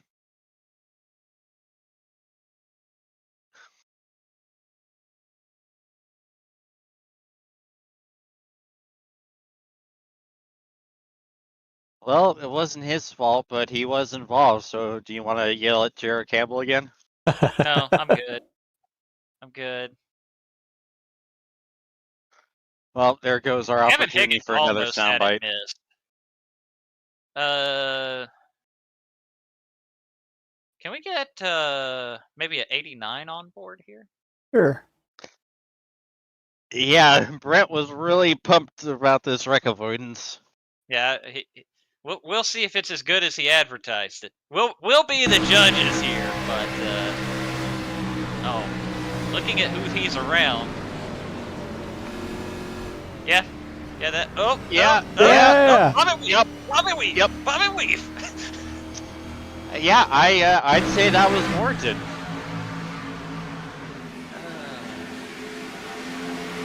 Tally for D7 and Kill for getting into the outside retaining wall.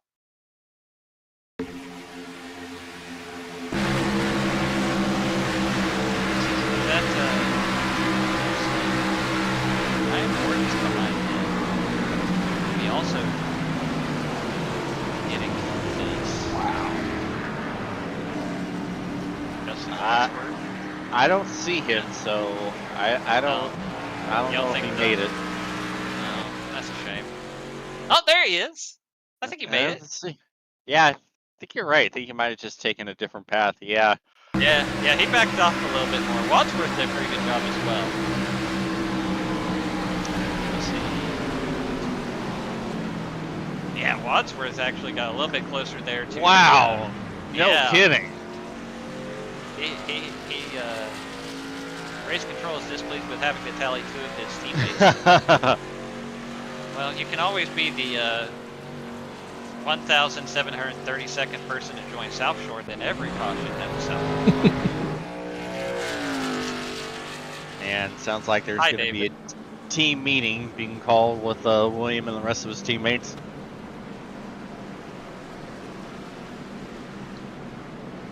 It's probably just going to be William telling them all of them to get good. William White, certainly one of the British drivers of all time in Elite Racing League history. I shouldn't say that. He's won a lot more than I have. I'm not sure if there are any other British drivers, so... Was he the first? I can't even make Daniel Gore has joined. Yeah, no, we have two now, but it was William the First. Yeah.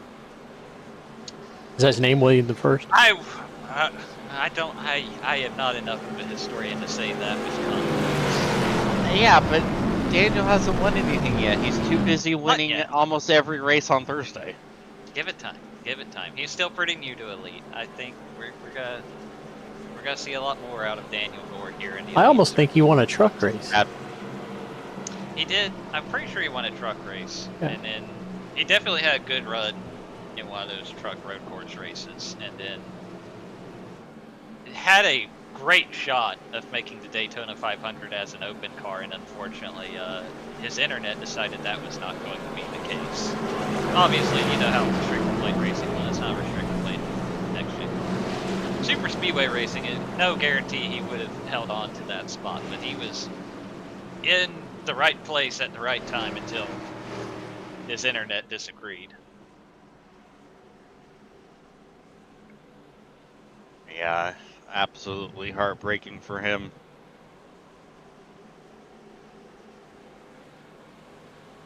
It's the pace car getting ready to make that hard left-hand turn onto pit road. Paul Mikolajczyk will lead us to the restart zone. Green means go. We're back underway at Daytona. Fantastic jump from Mikolajczyk.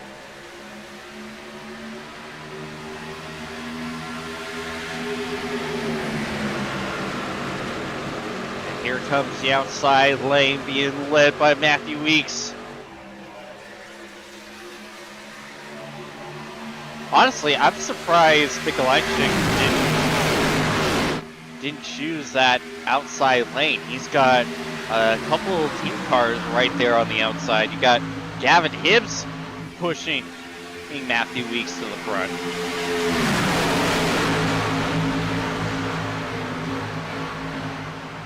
Yeah, you know, I don't know. It's always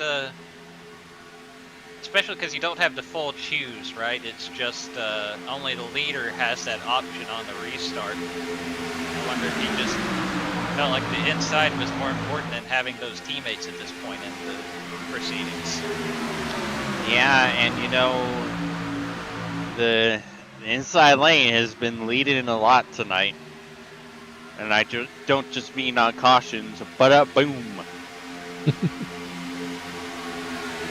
Anyways, they're still side by side for the race lead.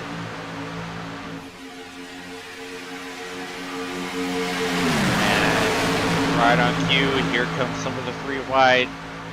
Gavin Higgins jumping up. Tyler Popp jumping up. Tyler Popp brought it down pit road that last time. Not enough there at the moment to really get the run going on the outside. Yeah, not at the moment though, but you know it's coming. It's on its way. It's clockwork tonight. It's been almost right around this time we've been seeing everyone start to get that third lane going.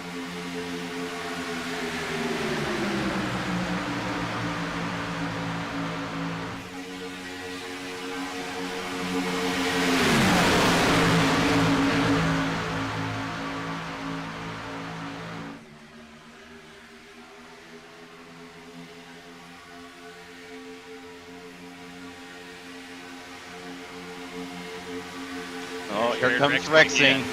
Yeah. So it begins.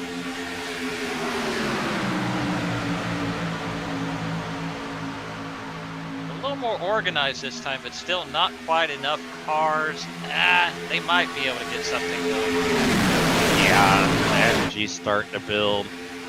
Saw Mark Rebilas slide up there, center of the corner.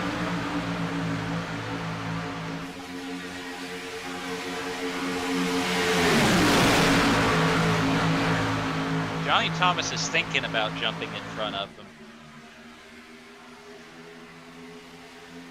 And that red 83 car third in line in the middle. He did not do it though.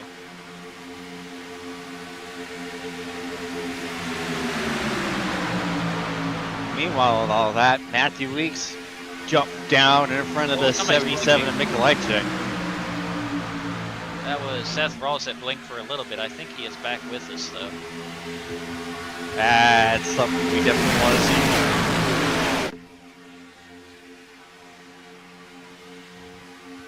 That third lane making its way up, but so far we're still side by side. Hibbs and Weeks with the lead of the race.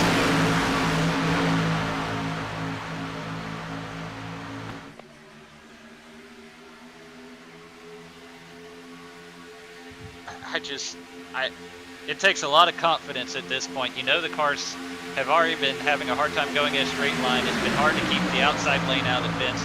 None of the cars are driving as straight as they were 86 laps ago because half of them have hit something at some point tonight. Boy, it would take a lot of confidence to try and make that outside work.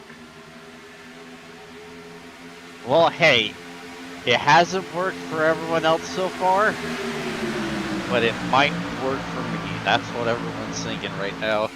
It's always the other guy, right? Yeah. Or for Joe Francis specifically, who's back up there, who was up there the last caution.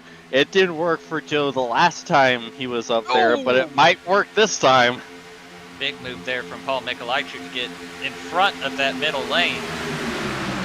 That's going to get him out front to the lead here. Yep, he's got a bunch of cars with racetrack logos behind him.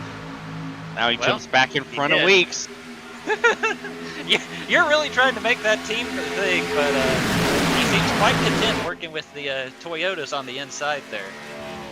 Oh, look, man, I gotta come up with talking points where I can find them, alright?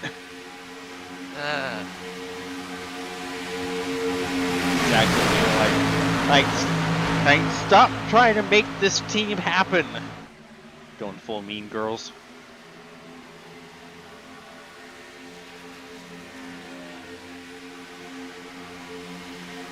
I haven't watched that recently enough to follow up with the could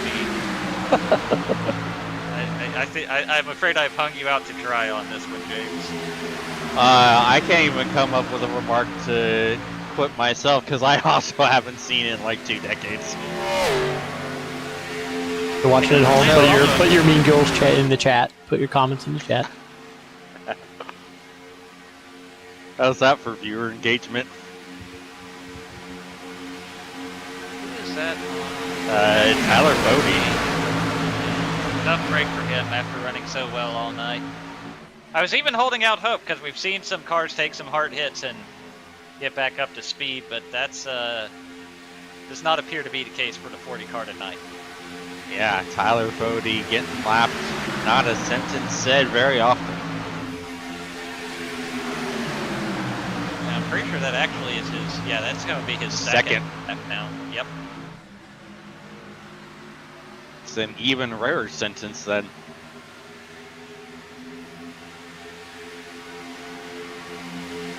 So far, that third line has tucked back in line. We're sitting at 2 rows of 2. That's all I'm going to say about it because we don't need a commentator's curse right now.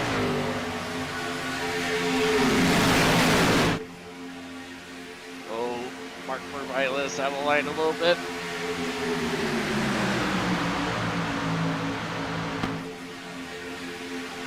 Catching the lap car of Jade Rebilas here. They're going to move up. He's got to hold the bottom through the corner. Yeah, one car a little off pace. I know what his problem. He ain't got no foot on it.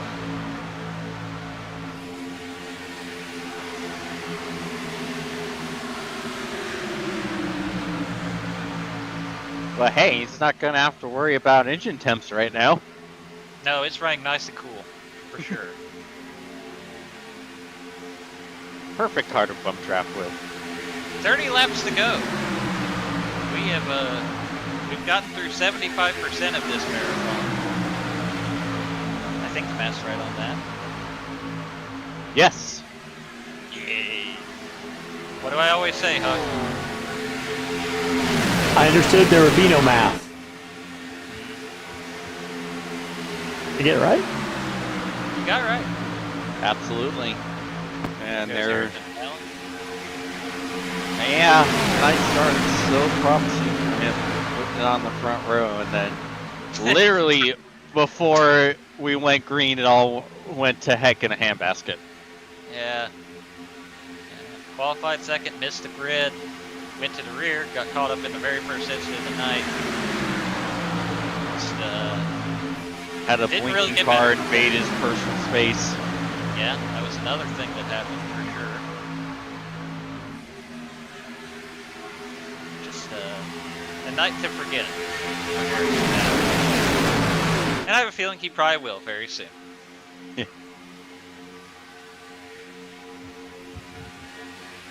So far, no change up front. Got Gibbs in front of Mikulajczyk. Blake Reynolds leading that second line.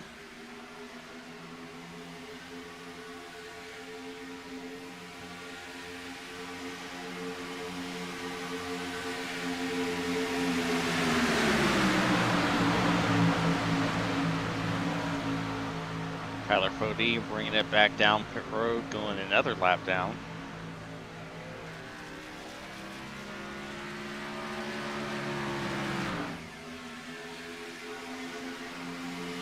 Gonna be in danger of getting to that 6-lap threshold pretty quickly. We don't turn the fortunes around on that car. Yeah, and the pace he's showing, I'm worried for him in that regard. That 40 car is still driving pretty hurt.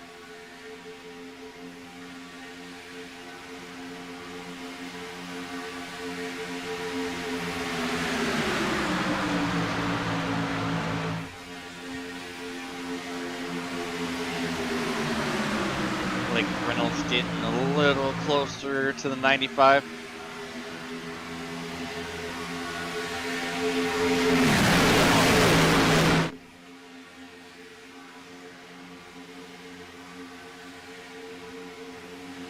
Yeah, I think Reynolds has got to have the run here down the backstretch. Yeah, he's getting great help from the 83 Johnny Thomas. Oh, they got offset a little bit. Yeah. And now... Yeah, it's... Oh, and here we go. We're going to be 3 wide again. Joe Francis jumping to the outside of... I think it might be David Tooker. I don't know. Tooker and Pocock are running the same scheme-ish. Yep, that's Tooker. Let's see, well, the shifting esports team owner jump with Francis.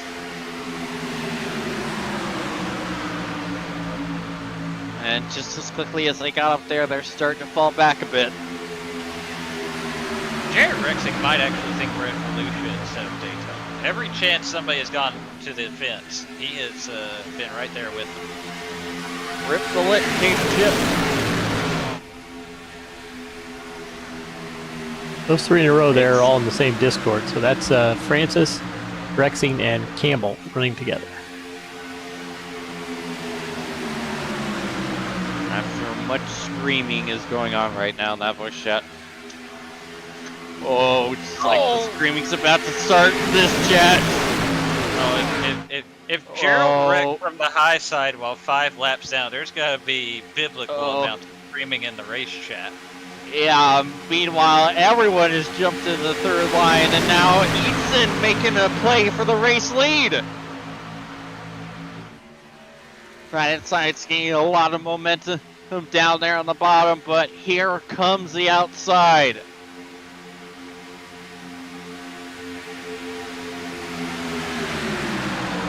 Four laps to go. Yes, sir. We're getting down to the end of this race. Your stage 2 winner finally getting back to the front. Got a whole cavalcade of shifty sports cars right behind him too. Well, as I say that, of course, Joe Francis jumps down.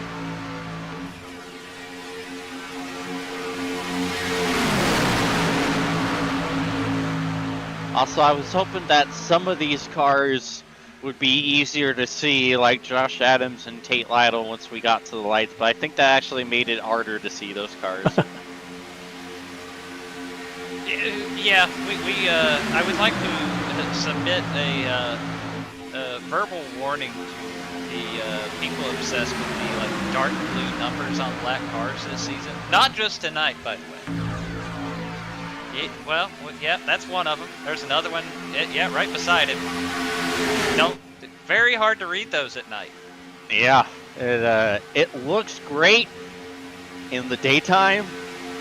Right now, not so much. But Tate's probably singing some really good songs right now. Putting on the karaoke performance under Yellows, I'm sure. So he's Tate got just, that. Tate just absolutely belting out Pink Pony Club right now. He might be. Next caution, we'll have to get an update on what Tate Lytle's listening to. Absolutely. Because there will be one, I'm sure. Yeah. Francis blinked out. We almost got it. Rebilas and Jared Rexing made contact going into turn 1. They kept it straight. Rexing wasn't even running the high side that time and almost got into trouble. Oh, who blinked? Oh, we might be Francis. getting lap traffic here. Oh yeah, that's. Oh, no, Lord have mercy. Oh, he got below the yellow line. Yeah, just in time. Perfectly timed. Jaden Racimus getting out of the way. We thank you, Jaden. Because they were 3 wide. There was nowhere for anybody to go in that situation. Yeah, we would have been 4 wide, and that absolutely would have gone well.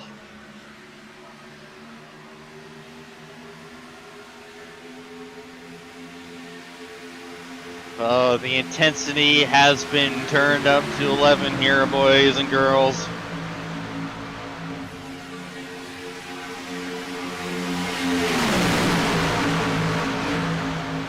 And of course, the most frustrating part, if you're even like the 3rd or 4th row of one of these lines, is we've seen it's so hard to really generate those runs, right? It's not what we've seen in the Cup car this week during Speed Weeks or anything like that. So 20 laps is plenty of time to figure it out, but you've got to start figuring out what do I have to do to get out of being the 3rd, 4th, 5th car in one of these lines now that that 3rd lane is rolling. Yeah, you've got to spend a couple laps getting the energy built up in this lines. And before you can even really get them up and running, you can run the risk of them falling apart.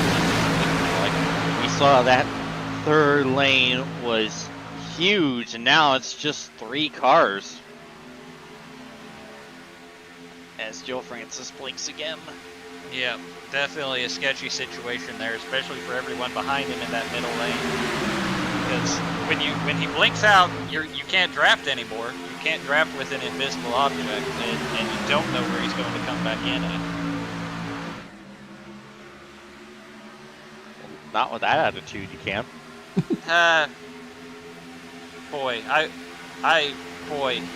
times I would not have lost the draft if I could just draft it with invincible objects. I would have won so many races in this place by now. Been trying to draft with my invisible talent all this time. Ghost cars and Have been racing. successful. Oh, we got a car on the wall. Oh, Lord have mercy. Oh, and now I think Reynolds is blinking. Oh. We're under 20 laps to go, and Yeah, that is Reynolds. I think we're gonna have man. more lap cars. And oh, Johnny Thomas getting close. He's getting close to that 3rd lane. They're about to lap JP Phillips. JP says nope and gets the heck out of the way. He wants no part of this, and we thank him. That has, the middle lane lost some of that momentum there, and a lot of cars have jumped up to the high side here. Yeah, and now here comes Johnny Thomas. And somehow Blake Reynolds went from blinking to leading that inside.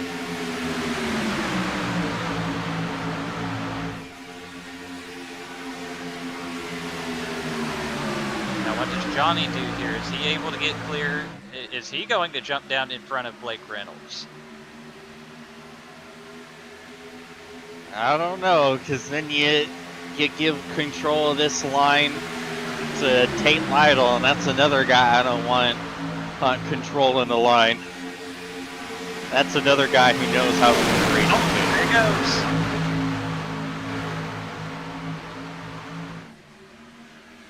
Yeah, Race Control brought up an excellent point. We don't know what the fuel situation is going to be for these cars.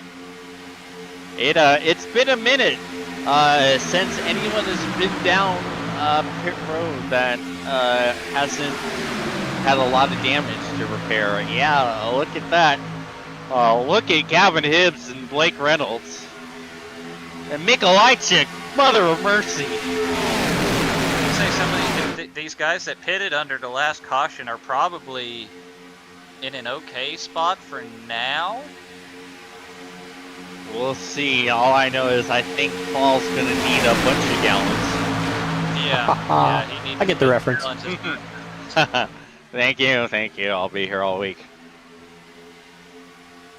And kind of key off of Rebilas and Mikolajczyk. Those are the two that gone the longest.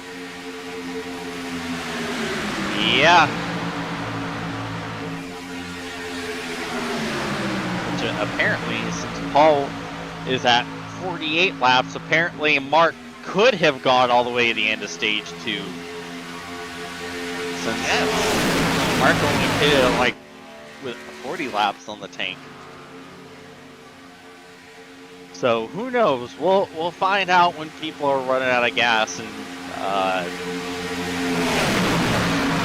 Ethan Burrell in the chat said they're about to pit now. He went and asked. Oh baby! Thank you for the report, Ethan. Yep, here we go. Yep. Whoa! While that was happening, Johnny Thomas jumped and just barely took control of the second lane from Tate Lytle. That was nearly disastrous. Rebilas didn't get the memo. Apparently not.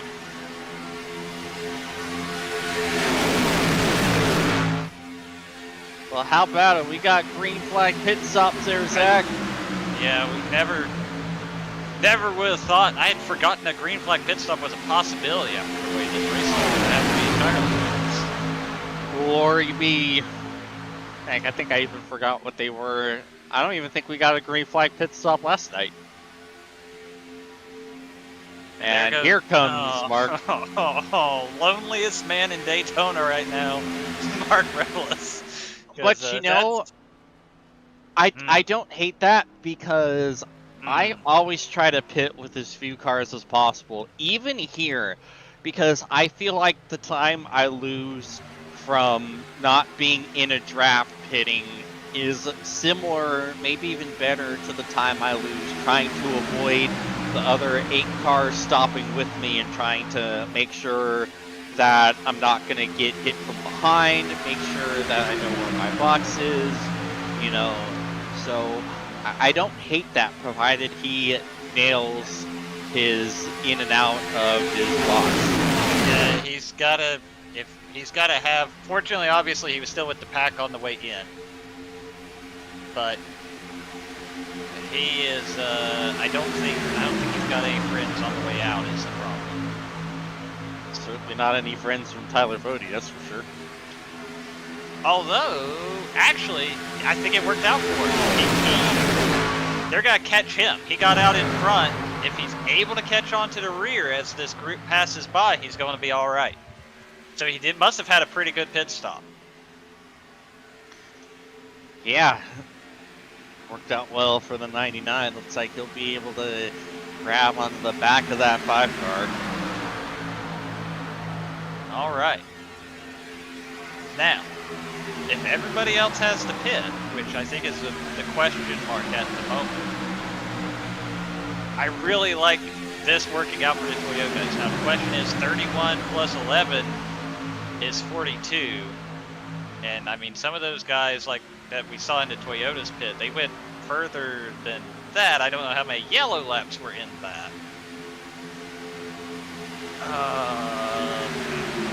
Yeah. Depending on how much fuel they've been saving during this run, I feel like somebody in this group has to be good, right? Maybe many somebodies. Maybe from Mr. Burrell, we'll go get some more information for us. Get some of that napkin math, but I feel like we've seen, I mean, Rebilas even earlier tonight. We'll see. Yeah, I kind of wager that this group might be good to go here. We'll Tate see Lytle for jumps sure. in front It's of gonna the be close, 92. I think, but Do you think Tate gives him information this year?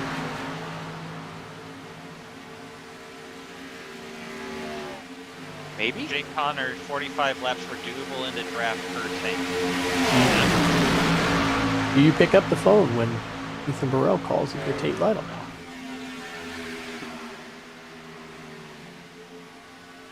That's between them. Nobody ever calls me, so Mood. I don't have to answer the phone anyway. Yeah, I think the Toyotas might have stayed out, hoping for the track position, assuming there was going to be another caution. I don't think they expected the race to turn out as Nor as did we. Nor No. did we. not even.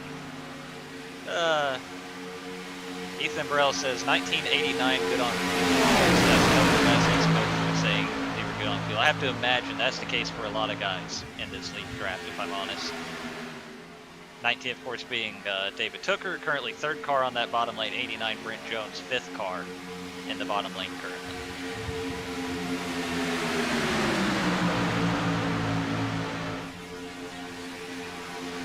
8 laps to go. We're getting down to the end of it here. We're going to find out real quick. Justin Wadsworth, by the way. I know he's not on the lead lap. He's 1 lap trying to get in that lucky dog position should a caution come out. But, I mean, he's up there in the mix. He might unlap himself naturally should that caution come out. Then he wouldn't have to start at the end of the longest line or anything. So he's got to be in a real interesting spot here. How hard do you push in case that caution comes out versus you certainly can't cost yourself the lucky dog if the caution comes out. And yeah, very interesting situation for him at the moment. Yes, sir, as we are once again 3 wide. And once again, it's Joe Francis and Jared Rexing, the usual suspects trying to take this 3. Joe Francis, Jared Rexing. Is that Gerald Campbell in line? Third Yep. in line on the outside? Yep. It is? Okay. And he's still several laps down. Like, Oh yeah, he's still all 5 of those laps down in the 31 car. all right, here comes that 3rd line.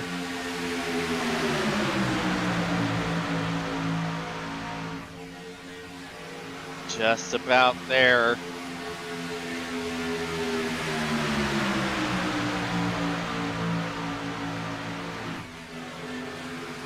Thank you.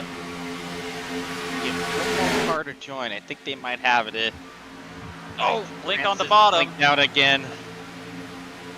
Oh, it's getting hairy, and I don't mean Talon. Gotta be 5 laps to go this time, and you know it's only gotta get worse from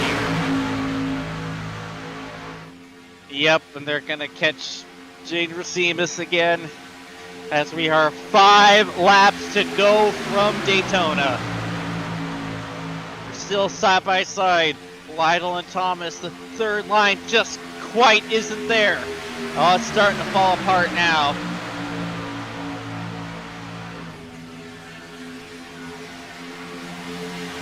We're far from over. Someone's gonna jump up. Is it gonna be Adams? Is it gonna be Thomas? I was really surprised we haven't seen it yet from Adams. I mean, he's got to get, unless he's making out Johnny Thomas to jump down to the bottom again. He's got to get ahead of a lane somehow. Who's Elaine? Some character from Seinfeld. 4 laps to go from Daytona. Still side by side. Nothing has changed so far. Other than our heart rates. Yeah, no kidding.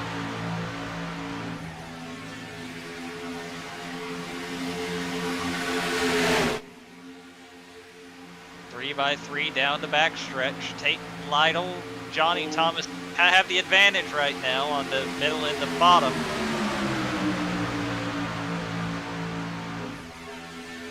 It's like the middle's starting to lose momentum. Lytle all alone in the lead as we're coming to 3 laps to go. And there's Adams. Josh Adams jumps up to the outside lane. And they got a huge run. But it's still Tate Lytle continuing to control the inside. He's got the race under control right now, but for how long? Pushes are starting to get aggressive behind him. Eidson slid up just a bit. Here goes Seth Rawls to the outside. Oh, there's sideways. Oh, there's contact. Oh, there's contact. Tooker, Pocock up into the wall, and we're wrecking. Pop around, and that's huge for the Toyota camp. Oh. And now the question, do those guys that were good to the end in regulation, do they have fuel for overtime? Started with the contact on the backstretch. There you see the hook.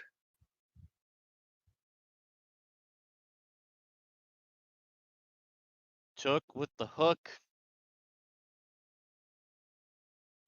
And I don't know, something about a book. I'm out of Rams right now.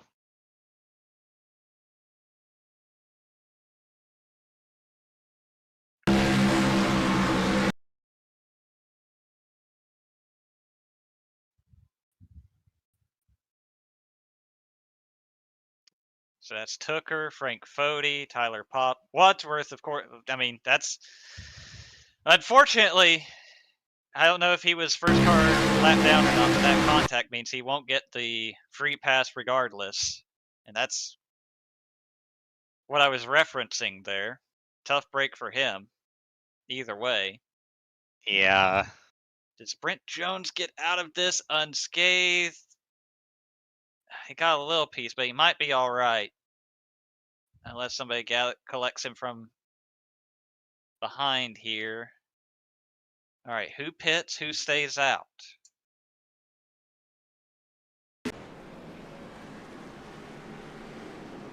Jared Rexing pits. Gerald Campbell pits, sure. David Tooker, of course, needs damage. Frank Fody. More guys are staying out than I expected. So they're going to try it. Yeah, I guess a lot of people are good to go.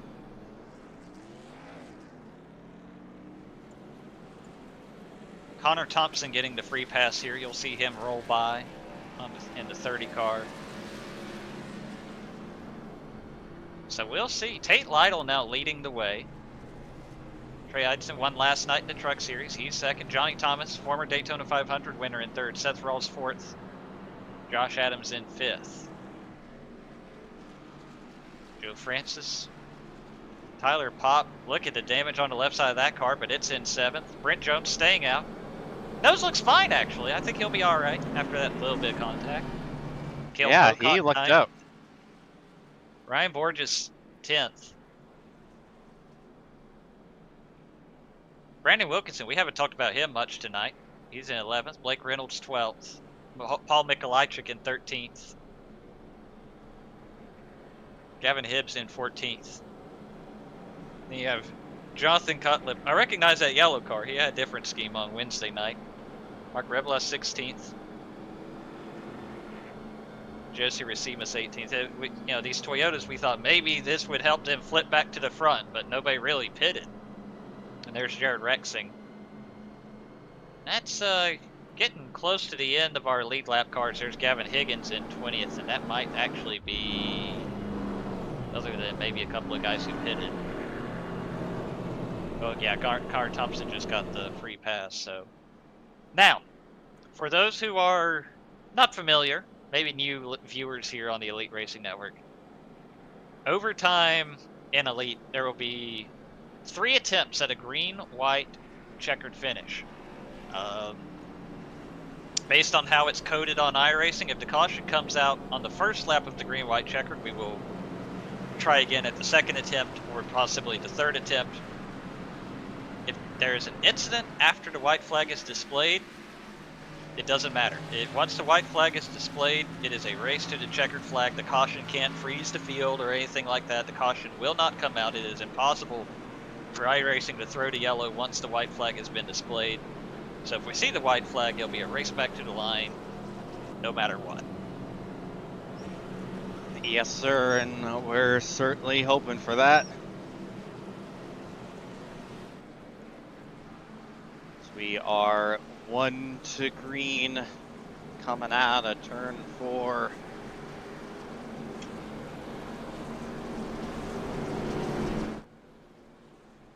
Oh, never mind. I don't know what I was looking at. We are, in fact, coming off of turn 2. Yeah, that is turn 2, unfortunately.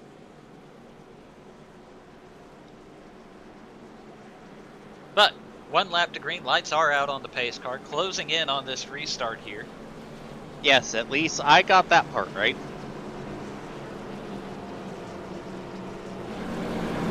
Team title, Trey Eights in your front row. Trey trying to go back to back here. Your winner of last night's Juicy Spider Truck Series race. Already a stage winner tonight.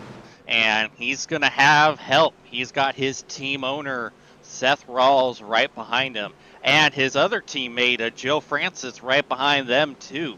So Tate Lytle, he's going to have to hope that Johnny Thomas likes him. As the pace car getting ready to make that hard left-hand turn on the pit road. Tate Lytle will lead us to the restart zone. Green means go. We're back underway at Daytona. 2 laps to go. A terrible jump from Lytle. A fantastic start from Eitzen. But here comes the, oh boy, Joe Francis blinked out again. And he still hasn't come back. Oh, and he's back now. Oh dear, they're in each other. Oh my goodness. Well, this is disastrous for the outside lane. Yeah, that's taking away so many cars from that lane. They're wrecking behind them. We're wrecking. And so far, we're still green. Oh, they wrecked again. They're wrecking again. And there it is. So, I gotta be real on this. We gotta look at the replay here. This is gonna be rough. So, Gerald Campbell spins there. The car we'll want to keep an eye on here is Frank Fody. It looks like there was some net code there as well. Oh yeah, huge net code. And then so Frank Fody saves it for the most part. But he comes back up the racetrack. There's only one problem. There are race cars here. Can't do that. Can't do that. So that's what brings out the caution there, because he takes out Jaden Racimus and Chad Frankenfield, who had already kind of been collected in the first half of that. And that's what brings out the yellow. Is got to bring us to our second attempt at a green-white checker. Yeah, that is...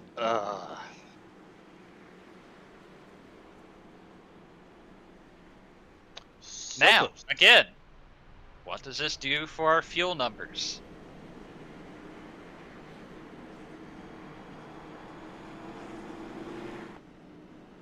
Now, yeah. What I'm seeing right now, and I don't love, Tate Lytle got caught up a lot quicker than these other guys, and that tells me one of two things. Either he's about to run out of fuel. I mean, he's past the pace car at this point. The pit road's not even got to open for him because he's past the pace car. So he must feel good about that situation. But a lot of guys behind him saved a lot more fuel than he did. That was weird. That was weird. Now, you do see some guys coming down pit road here. Got Borges on pit road. I see Tooker on pit road. Trying to pick up. Oh, and someone airmailed their box. I think it was Tooker. That was Tooker.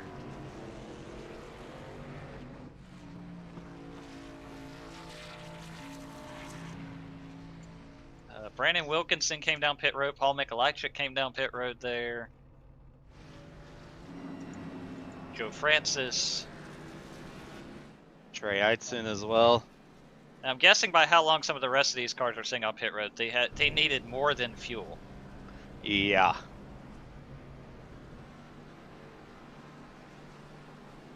Maybe some lasting damage getting repaired since they're already on pit road. First tally and EOL penalty for Frank Fody for the unsafe rejoin. You don't usually see an EOL for a tally for causing a caution, but obviously the rejoin is what made that one particularly egregious and necessitated the end-of-line penalty.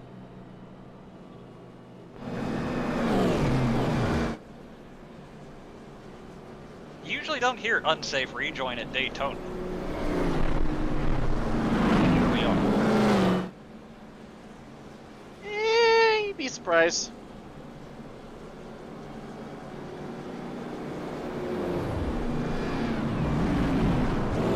So we should get the 1 to go for overtime attempt number 2 this time.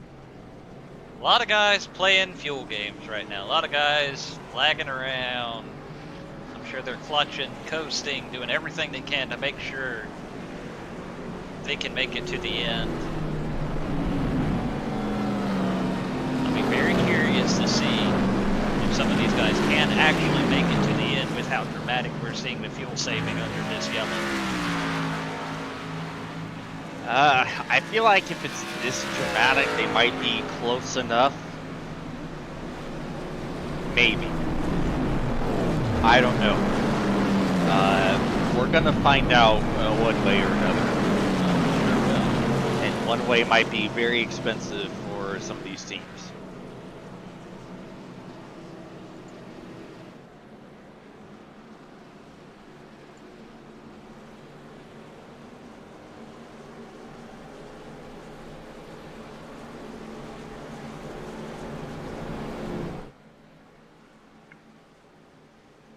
We are 1 to green and going down turn 2.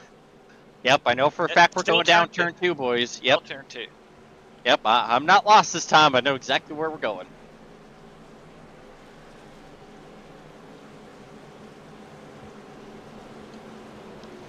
Let's see here. We know that Lytle did not get a good jump on that first green white checkered attempt.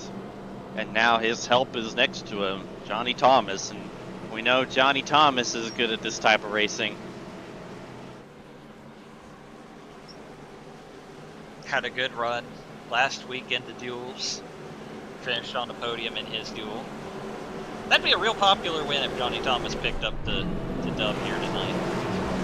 Yeah, he ran very well last night as well.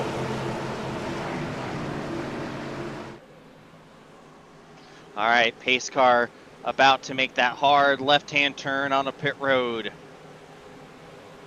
Tate Lytle will bring us to the restart zone. And green means going. We're back underway at Daytona. 2 laps to go. A fantastic jump for Lytle. Not a great jump for Thomas. Thomas is getting that help though. He's catching up. They're side by side. Huge push there from Adams on that outside lane to Johnny Thomas.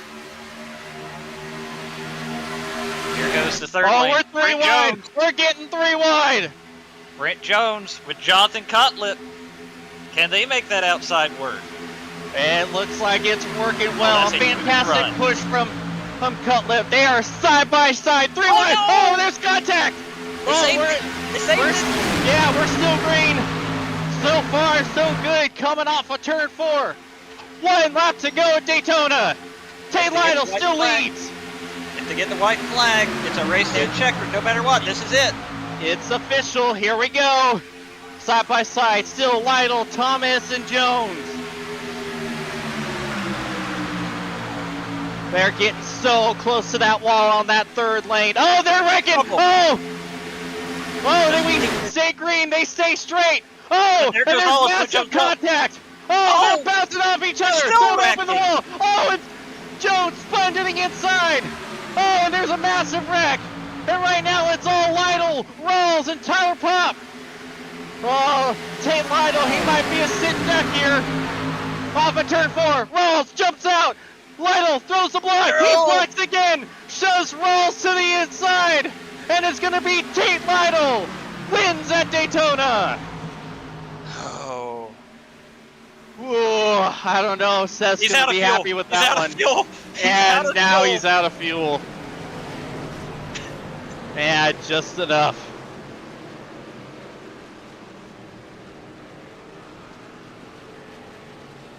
There will be no burnouts for Tate Lytle. There is no. He was good to the last drop. He's got to get pushed back to the front stretch here. Man, what? Unless what they a spin race. him out Oh, first. See you, Tate. yep. See you, buddy.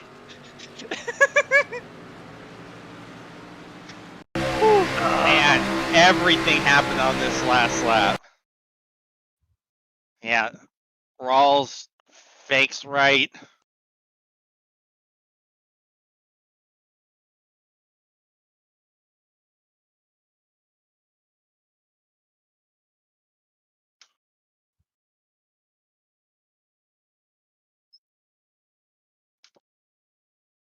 So we'll get a look here as they come out of turn 2. What happened to set off this multi-car incident?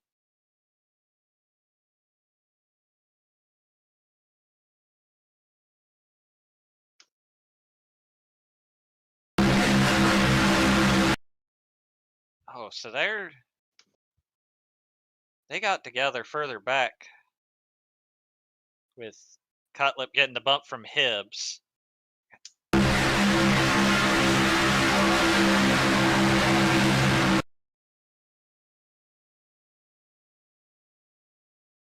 And that puts them 4 wide, trying to get by.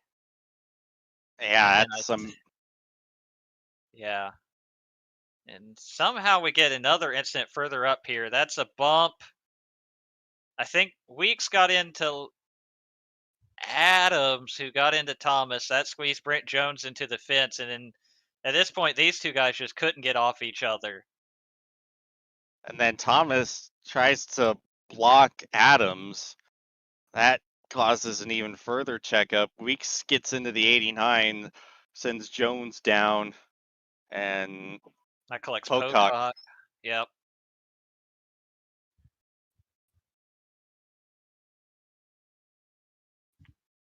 What? Oh my Hello? lord. If I had a nickel for every last lap wreck I've seen at Daytona in Elite Racing these past couple days where a car was on top of another car, I'd have 2 nickels. But it's ridiculous that it's happened twice. So right. So Tooker's just minding his own business, and suddenly he's. Oh wow, Johnson Okay, Cutlip jump scare. Well, here's the good news, y'all. David Tooker finished 3rd. So that's gonna be the first question of the first interview. What? What? Yeah. I'm gonna. You know what? I'm gonna bring him in now while we're watching the replay. The heck with it. David Tooker, 3rd place finisher, but we're looking at this. What was it different on your end, or did a car just appear on your hood on the backstretch, my guy? Oh, I have sat here for the past 2 or 3 minutes trying to figure out what just happened because I don't know. I really don't know. All I know is I went from 22nd to 3rd in 1 lap, so I think I get the most cars fast just off of that alone. I don't know. No, for sure. That's it's hard to formulate words or thoughts after that, for sure. But it looked like the red season parted as they all wrecked in front of you, unfortunately. And then you were good, and then you weren't because you were literally wheelbarrowing Jonathan Cutlip. But then you were fine again, and you're 3rd, and you're talking to us, and everything's great. So how was your night, David?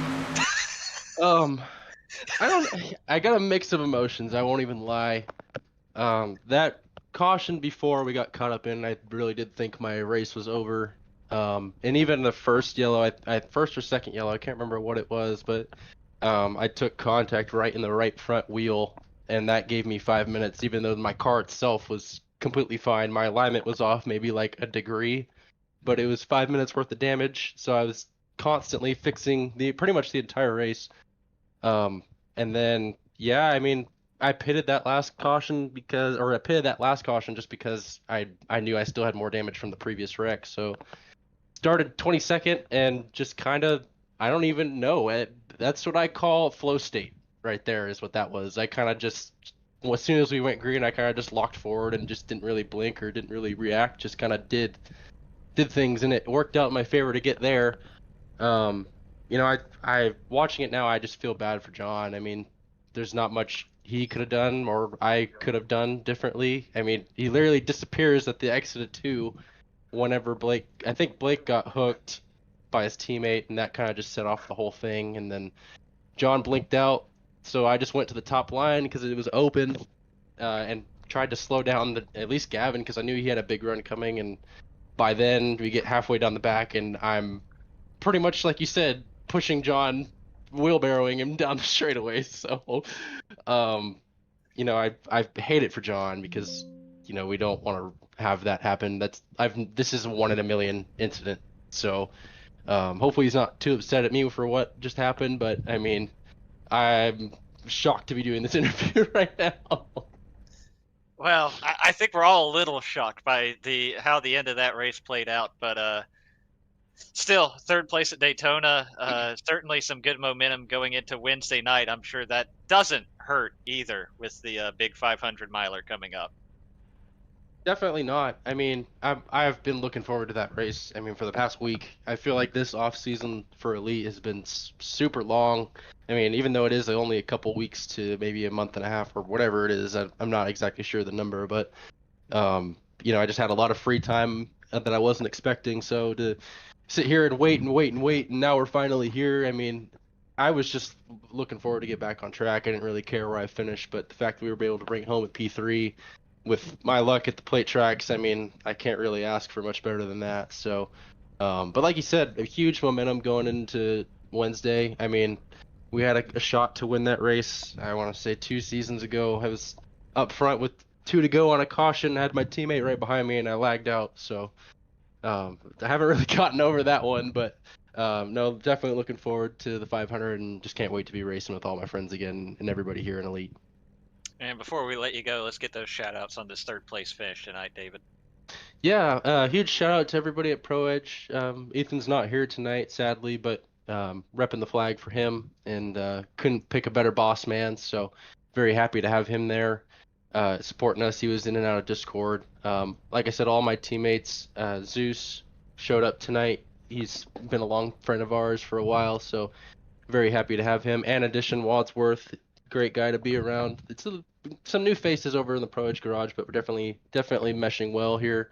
And everybody in Elite, Chad, for putting this together every single year and giving us a great place to race. All our sponsors involved. Mark Rebilas Photography, Worldwide Technology Raceway, Blue Egg, 4D Designs, and JD Designs painted this beautiful replica car, and all my other paint schemes. So if anybody watching needs a paint scheme on iRacing at high quality, that's the guy, JD Designs. And also you guys up in the booth for what you're doing up here. Really appreciate it. You guys do a great job every single time.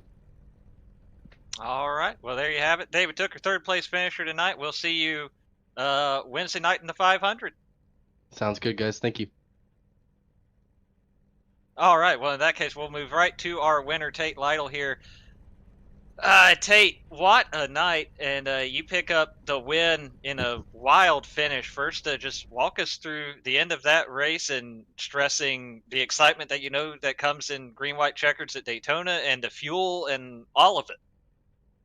Well, we ran out at the line. I was literally saving those last couple laps, and when it started hitting the fan behind us, and it was just kind of me and Seth, and he was getting runs on me, and I was just blocking him as best I could, and that last one just worked out about as good as it could, because I was literally out at the line. I think if we were side by side, he was going to get me at the line, because it was sputtering. But Yeah, I've never saved so much fuel in my life. And honestly, I don't even know when the last time I even won at Daytona. So it's not something I do very often. But actually, I won the Clash last year. So we're getting better. There you Get go. better at the speedways. And but nowadays, with all these pros, it's about my only chance to win. So got to get them over we can. And hell yeah, dude, that was badass. I thought we were chalked there coming to that second green white checker because I just assumed there was gonna be another one. I was gonna have to pit and restart 18th, and thankfully it didn't happen. And they started wrecking each other behind us, and I was able to throw the late block on Seth and get to the line first. But happy birthday, Brett Wentz, owner of Days Gone By Vintage Racing Apparel. Sorry the car's so damn ugly, but I didn't have one for the night, and I made it in about 4 seconds before the race. But we got your name on the car. We got the 56 on it. The banner's good. So sorry it's so ugly. Hopefully we'll have JD Designs whip up something a little fancier for next time. But happy birthday there. Shout out to Dad, Louise, Uncle Jack. Love you guys are all watching. And hell yeah, first do the boys over at L&M a solid and run with them this season, since my Pro Edge boys poached most of their other guys. And first race as a Norman, and we got the dub. So pretty cool. Fody was calling it all race too. He's like, "This just feels like a race you're gonna win," and I'm like, I'll bet I'm on the hook at the end of this thing. And I guess I kind of was, because they had to haul my ass back to victory lane. But we got the job done. I know Seth's gutted, but good PT run for him. And hey, we'll take him where we can get him. That was awesome. How do you feel about Wednesday coming off this win? I'm not going to make it. I'll be playing golf Wednesday night. So, oh! Well, yeah. That sucks. Yeah, we got our win tonight, though, I guess. Yeah, I'll be very part-time in both series, but I'll run when I can. I'm going to try and do full-time in the 03 series, but probably part-time in the other two. All right. Well, in that case, congratulations on the win. We'll see you next time out, whenever that may be, and go celebrate. Hell yeah. Thanks, guys. So that's Tate Lytle, winner tonight. And let's see. That means Seth Rawls is the second place finisher. That means we get to talk to him next. Seth Rawls here in the booth. And, man, just one spot short. You definitely had the runs coming out of 4, but just no help behind you after the big wreck. I know. That's gonna make a video, Dave. I'm sorry. Serious moment here. Serious moment. Just, is there anything you could have done differently there? Or did the wreck on the backstretch just really stick the fork in it for you? Yeah, that was I don't know. I think it was more of the 56 than the people behind. I think he just did everything he needed to do. And I thought I made the right move coming out of the top, and he's faking top and then going bottom. And unfortunately, it kind of accordioned me a little too far left to kind of, fight anything that he gave me. What sucks is that he told me after that he was basically running out if I didn't push him. So gonna lose sleep over that, just thinking that I should have not pushed him. But I really just trying to think, if I made the move too early, what happens to the 13 or whoever is behind me. But overall, I can't be too mad about a second place. I mean, a lot of great work for the shift guys tonight, plus me and SR racing, but basically shift. It was good teamwork all night, and yeah, hopefully, maybe Wednesday will come up one more, be one spot higher. Well, certainly. I mean, I know it's frustrating to not get the win here, but that has to be a huge confidence booster to get a strong finish and be able to get some laps in with some of those Shift Esports teammates that you'll be racing with on Wednesday night. Yeah, definitely. I think, momentum nice finishes are nice, but I think I'm on probably a 40, 50 race winless streak and Grand National at least itself. So really want to win. Hopefully this season I can get a win, but I was looking at the stats for the Shift Esports team overall, and I haven't won since Bathurst of, probably 2022B, I think it was. So definitely want to find victory lane this year, but can't be mad at second place, especially at a track like this and a race like this. I think it was definitely wild all night with the lanes and stuff. But yeah, overall, I think it was a good finish. And hopefully I think we go to Chicagoland next, right? Yeah. That is correct, yes. So yeah, I think take some momentum hopefully and run good. I think the mile and a half I definitely have to work on, but got a good group of guys around me and ready to get after it. Well, before we let you go, let's get those shout outs on this run tonight and everything that, I mean, you've had pretty decent little speed week so far. So yeah, so far not bad. Yeah, honestly, first off, real quick, James, great race last night. Great commentary. I didn't know you were commentating this race tonight, so. Neither was I until a little bit before we were going live. The B team was in tonight. Unfortunately, both Chris Wright and Tom Bourne had some stuff come up, so we had a line change right before the broadcast. Okay. Pretty much, well, but I always like listening to Zach and call races. So, and then after watching the truck race today, I was really I like your call there. So, got excited to watch it back. Hopefully, you didn't miss me almost winning it. But yeah, overall, the Shifty Sports got a really good group. This is our biggest team yet in Elite. 6 cars plus myself. But yeah, overall, I think it's a good team, ready to go for it. And then obviously my sponsor, Taylor Digital Solutions, a lot of marketing stuff, anything really, social media, websites, paid campaigns, you name it, taylordigitalsolutions.com. And yeah, it's excited to get to the next one. All right, there you have it. Seth Rawls, second place finisher tonight, starting 8th on Wednesday night in the Rev Limit Workshop Daytona 500. He'll see if he can do one spot better Wednesday night. Congratulations, Seth, and we'll see you in a couple of days. Thank you, guys. See ya. So that is Seth Rawls, and that brings an end to tonight's festivities here. Before we sign off for the evening, James, any last words on tonight's events here at Daytona?